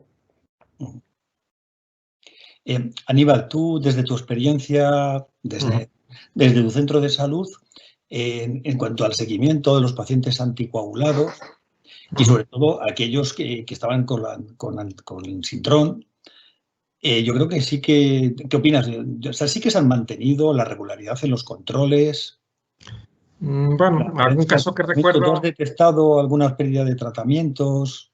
Sí, algún caso que recuerdo yo, bueno, pues como iba bien controlado, bueno, pues nada, este mes no, sigo la misma pauta, pero por miedo al COVID, pero vamos, recuerdo un caso solo, pero la mayoría de la gente sí que ha estado yendo a los controles, a lo mejor algunos más en domicilio, pero vamos, es raro que haya dejado de controlarse, como es una vez al mes, la mayoría, pero sí que en general sí que han estado yendo de controlarse. Mercedes, yo te quería preguntar una cosa, que es, antes, cuando hablaste de los antídotos, ¿tú crees que la presencia, no la presencia, sino la disponibilidad de antídoto es muy importante en el día a día a la hora de tomar esa decisión? ¿La contempláis o regís más por criterios clínicos, por seguimiento de las guías terapéuticas? Nosotros nos regimos más por criterios clínicos, sí, sobre todo eso, las recomendaciones a nivel internacional y europeas. El hecho de que haya antídoto o no, para nosotros, pues es verdad que cuando un paciente viene con una complicación, sobre todo con una hemorragia intracerebral, se le pone un antídoto, tengas o no específico para el anticoagulante de acción directa, porque aún en los anti-10A, hasta que se apruebe la comercialización, que está justo en la última fase del andexanet alfa, hasta ahora hemos puesto el factor, el complejo protrombínico y bueno, pues hace un efecto quizás no tan rápido como los antídotos, pero bueno, también conseguimos la reversión de la anticoagulación. Entonces, no es algo que nos guíe a la hora de decidir, de tomar la decisión terapéutica. Es decir, nosotros nos fijamos y nos fiamos más de la efectividad del fármaco que está demostrada tanto por ensayos clínicos como registros en vida real y de la seguridad que se ha ido probando a lo largo de estos años de utilización del fármaco. A Pablo le quería hacer una pregunta porque has mencionado Te llamo Pablo para distinguirte de tu padre, porque si no, vamos a dejar que Elpidio es tu padre y Pablo, bueno, te digo porque como nos conocemos desde hace muchísimo tiempo. Bueno, te quería preguntar, has mencionado varias veces los sistemas domóticos de control del ritmo. ¿Tú confías en ellos? Sirven como un sistema de alerta, ¿no? Para detectar una posible alteración del ritmo. ¿Están suficientemente testados? Has puesto siempre el ejemplo de Apple Watch, pero a lo mejor es la referencia, ¿no? Pero en el mercado hay muchos.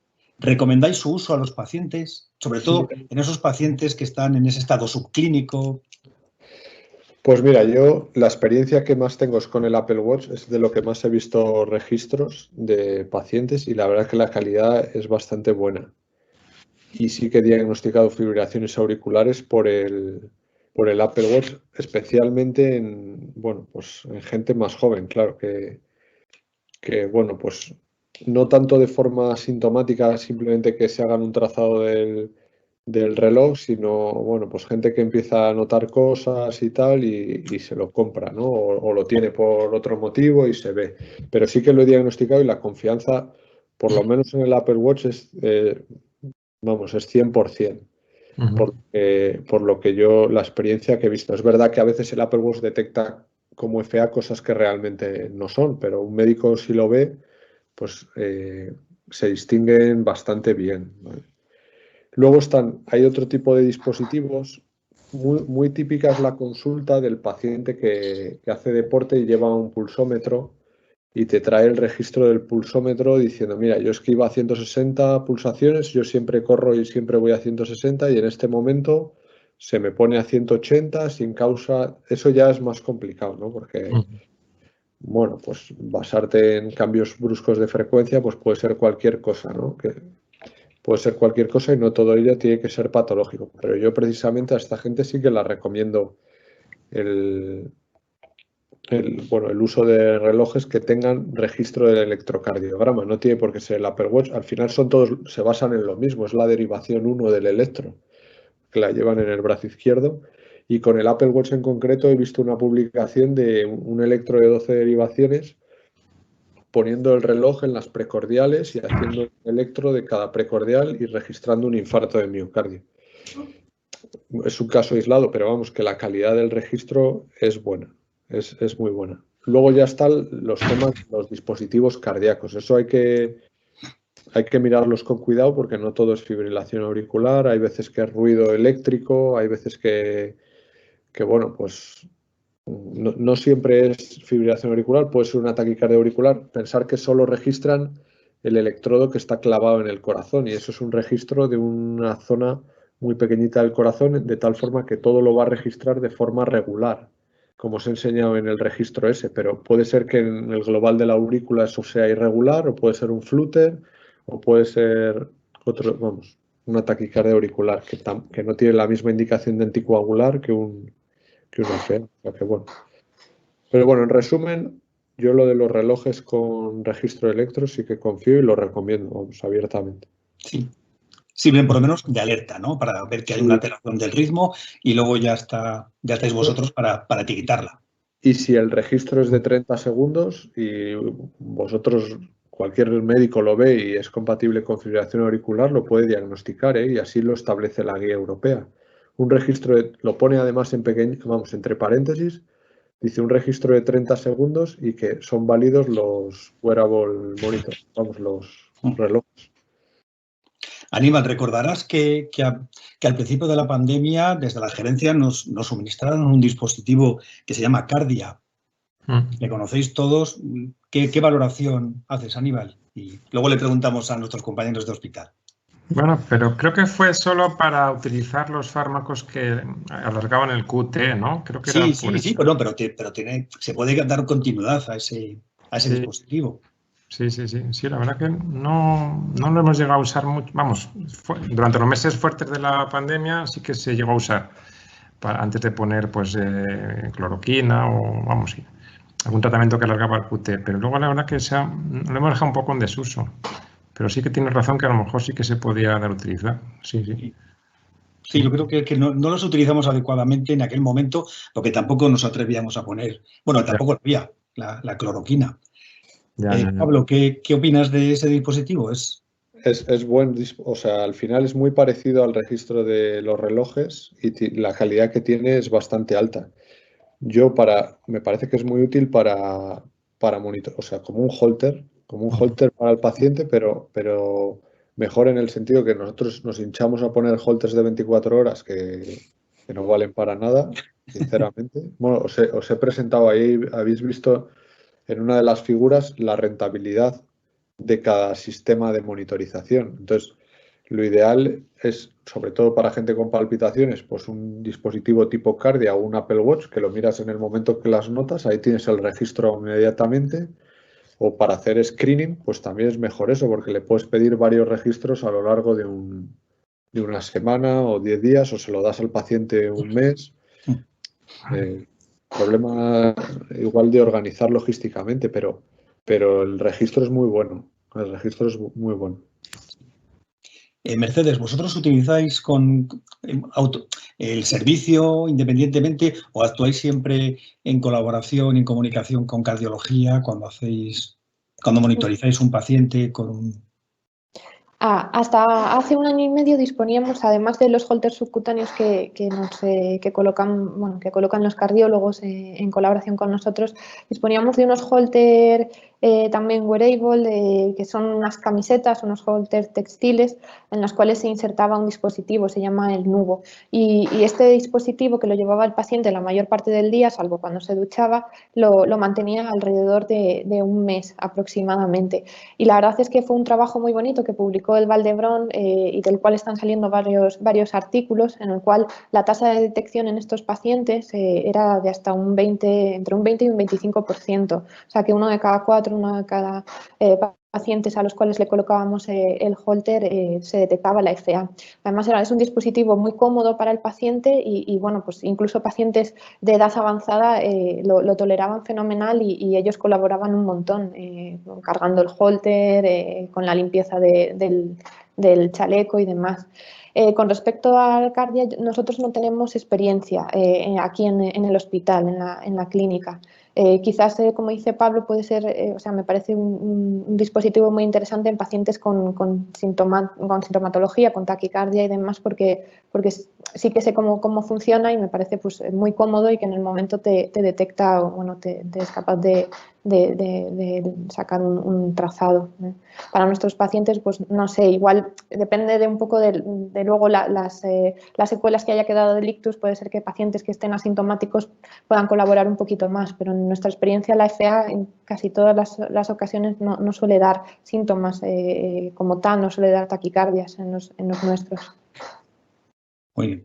Bueno, otra pregunta que os hago a todos, nos entra a través del chat y nos pregunta, nos ponen muchas dificultades la inspección al visado de los anticoagulantes de acción directa en atención primaria. Nos preguntan en atención primaria. Yo os extiendo la pregunta a los dos, pero bueno, primero que nos conteste Aníbal y luego os contestáis vosotros.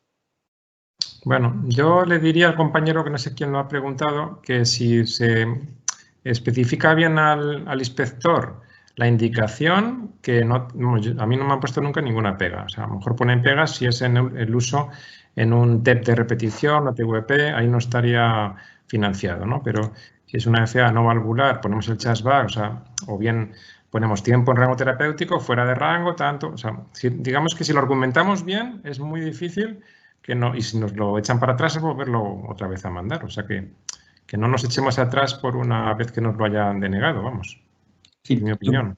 Yo pienso que hay más problemas de inercia terapéutica que de sí, haciéndolo bien, la verdad es que no nos pone ningún problema en atención primaria. Y yo me imagino que vosotros ya lo tenéis mecanizado y que a vosotros no os pone ninguna dificultad. ¿Habéis tenido algún caso de que os hayan rechazado? A lo mejor si lo habéis prescrito en algún caso, como dice Aníbal, fuera de indicación terapéutica, te lo pueden echar fuera, pero está más relacionado con trombosis venosas y otras cosas. ¿No habéis tenido experiencia en ese sentido? No, yo ninguna, vamos, no. Sí. Y pensáis, hay otra pregunta que dice, ¿pensáis que tiene sentido el visado periódico en pacientes con una FA permanente? No. Claro. Bueno, pues a nosotros tenemos que pasar, ¿verdad, Aníbal, por esa tortura de volver a Más que... no volver a pedirlo, sino actualizarlo con cierta periodicidad? Mira, más que eso, lo que tendría sentido es que obligaran a hacer una vez al año a los pacientes que lo toman por ver la función renal, que es casi lo más importante. Pero por cambiar la dosis, pero no porque lo vaya a dejar de tomar. Eso es. O sea, entendería más que pidieran la función renal cada año. Eso sería labor de un inspector. Uy, pides mucho, Pablo. Lo único que tienen mecanizado es que al año hay que renovar el visado y si no lo contemplas, pues el visado se caduca y tienes que volver a reiniciar todo el proceso. Pero el objetivo al final de eso es que no consumas tanto, no es por el bien del paciente. No, eso lo tenemos claro. Además, solamente miran una parcelita, que es la del consumo farmacéutico, y no miran una parcela más amplia, que es todo el gasto sanitario y en algunos casos, como conoce mejor Mercedes, pues el sociosanitario de secuelas que va a poder tener ese paciente. Muy bien. Una pregunta que nos hacen a través del chat. ¿Es cierto que con el auge de la actividad deportiva han debutado más arritmias en personas jóvenes? Eso va para ti, Pablo. Bueno, o sea, no creo que sea asociado al auge de la actividad deportiva. Es verdad que el deporte de alta carga es un factor de riesgo para desarrollo de fibrilación auricular, pero bueno, es un deporte de alta carga. Quiero decir, si coges al pelotón de ciclismo, pues sí, hay más incidencia de fibrilación auricular que en la población general de la misma edad. Pero bueno, es una población muy seleccionada. Sí que se ve fibrilación auricular en gente joven deportista, pero no es algo que deba echarnos para atrás a la hora de hacer deporte, porque al final el beneficio es mucho mayor que el riesgo. Pero sí que, bueno, cada vez se ve más también en parte porque la gente se monitoriza más, como os decía, mucha gente lleva los pulsómetros, detectan cosas que no les cuadran, entonces investigan. Vamos, sí que he visto bastante, sí que se ve paciente ahora del espectro de la fibrilación auricular más joven y sin los factores de riesgo clásicos. Y en esta gente, pues sí que tendemos a ser más agresivos con la ablación, porque, bueno, pues tiende a ser más efectiva. Es una fibrilación auricular de origen más focal y, bueno, sí, que va mejor. ¿Y esos pacientes siguen haciendo deporte de alta competición? Esa es la idea. Mira, esto es que justo el martes vi dos en la consulta de arritmias que les propuse ablación. Hay mucho debate sobre esto, ¿no? Lo fácil que digo yo para el médico es decir al paciente que no haga deporte. Pero bueno, como os decía, yo creo que el deporte aporta más beneficio que riesgo en este sentido. La fibrilación auricular, simplemente el hecho de que les aparezca asociada al deporte puede ser como una llamada de atención de que es un paciente con un perfil de riesgo, a lo mejor un paciente más grande, que tiene apnea del sueño o que tiene otro tipo de cosas que se pueden detectar de forma precoz. Y bueno, pues debe entenderse como tal. Y nosotros hacemos la ablación con vistas a que recuperen su situación habitual. Y de hecho los casos de deportistas de élite que hay vuelven a competir. ¿Que tienen más riesgo? Eso es indudable. Una vez que tienes FA ya, digamos, la vas a tener toda la vida, ¿no? O sea, tienes esa etiqueta toda la vida. Pero la idea siempre es que recuperen su actividad habitual. Muy bien. Una pregunta, Pablo. Sí. Es que es una duda que tengo, del cierre de la orejuela izquierda. O sea, si se hiciera siempre el cierre ese en más pacientes, ¿habría que evitar anticoagularlos o siempre queda ahí un riesgo si quedan en FA?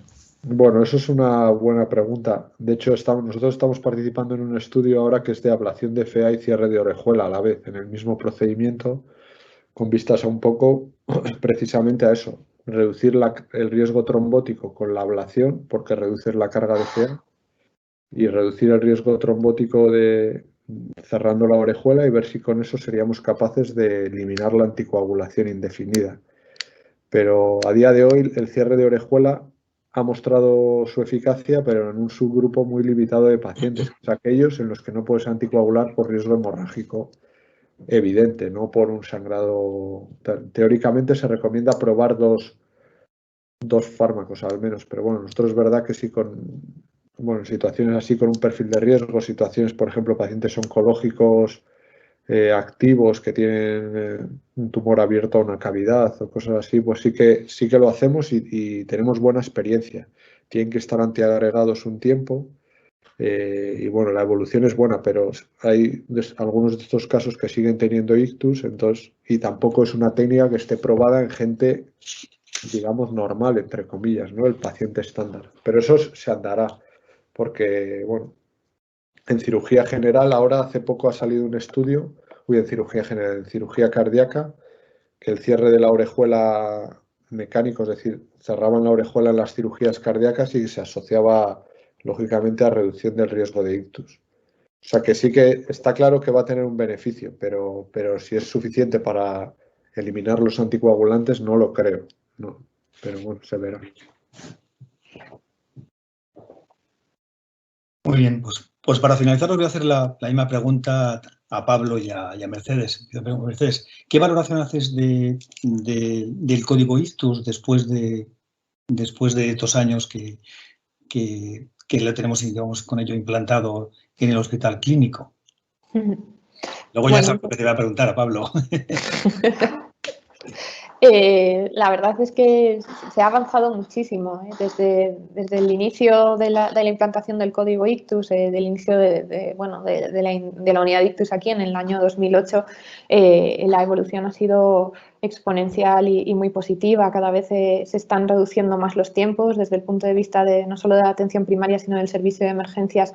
Hay una implicación tremenda en la fase prehospitalaria y luego en la fase intrahospitalaria, tanto el servicio de urgencias de aquí aquí, el servicio de radiología y en general el resto del hospital se implican, vamos, al 100%. Y sí que eso se demuestra año tras año cuando nosotros evaluamos nuestros tiempos en la mejora de los tiempos, tanto extra como intrahospitalarios. Y como sabéis, es fundamental para la buena evolución del paciente y el pronóstico.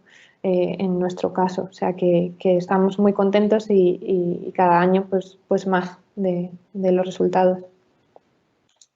Pablo, no te hago la pregunta porque ya la sabes. Bueno, del código infarto. Claro. Bueno, realmente el código infarto se ha establecido hace poco, pero previamente ya funcionaba, ¿no?, la angioplastia primaria y la fibrinolisis. Los resultados exactos, pues eso sabe muy bien Ana Serrador, que sabéis que, bueno, pues la presidenta de la SOCALEC y está ahí muy metida, pero bueno, los resultados son muy buenos. En el sentido de bueno, pues que se mejora mucho el tratamiento precoz del infarto agudo de miocardio, que al final es el objetivo. Castilla y León tiene unas peculiaridades demográficas y geográficas que bueno, pues no nos hacen podernos comparar con poblaciones más centralizadas tipo Madrid, y aquí por la fibrinolisis a día de hoy sigue siendo una opción por los retrasos en los traslados. Hay una cosa que no funciona bien y que no acaba de funcionar, que es los traslados interhospitalarios. O sea, un paciente con un infarto en el Río Ortega tarda a veces más en llegar al clínico para hacerse un cateterismo, una angioplastia primaria, que un paciente de Palencia. Eso es algo increíble. O sea, hay veces que tardan 1 hora y media en llegar desde el Río Ortega al clínico, que yo a veces pienso, digo, si es mi padre, le digo que se coja un taxi. Sí. Quiero decir que hemodinámicamente está bien, desde luego. Que parece mentira, ¿no? Pero los retrasos o pacientes de Segovia que están en un pueblo cercano a Valladolid tienen que ir a veces a Segovia para hacer un traslado secundario y venir hasta Valladolid. Eso es una cosa que no funciona bien. Vamos, funciona mal. El resto yo creo que funciona bastante bien. El diagnóstico es precoz, se dan las cargas bueno, pues de la doble antiagregación en el momento. Eso funciona muy bien y luego los resultados son buenos, pero donde están los problemas realmente es en los traslados a día de hoy. Muy bien. Aníbal, ya la última pregunta. ¿Tú piensas que desde tu perspectiva como médico de atención primaria que deberíamos ser más proactivos los médicos de atención primaria para tomar la decisión del cambio hacia los anticoagulantes de acción directa con multitud de pacientes que cada vez son están más envejecidos, tienen más dificultades para trasladarse al centro de salud, para que les hagamos para las enfermeras hagan el pinchazo, para calcular el INR? Bueno, pero es un poco, no solo en este campo, o sea, yo por ejemplo lo comparo pues con la dermatoscopia, ¿no? En dermatología, con la ecografía, con la cirugía menor, o sea, hay cantidad de campos que podemos aventurarnos nosotros como médicos de familia y sabiendo que esos pacientes están mal controlados, que estamos viendo pues control INR, es que vemos que aparece en rojo continuamente, pues vamos, yo creo que sí que, vamos, está claro que deberíamos implicarnos mucho más.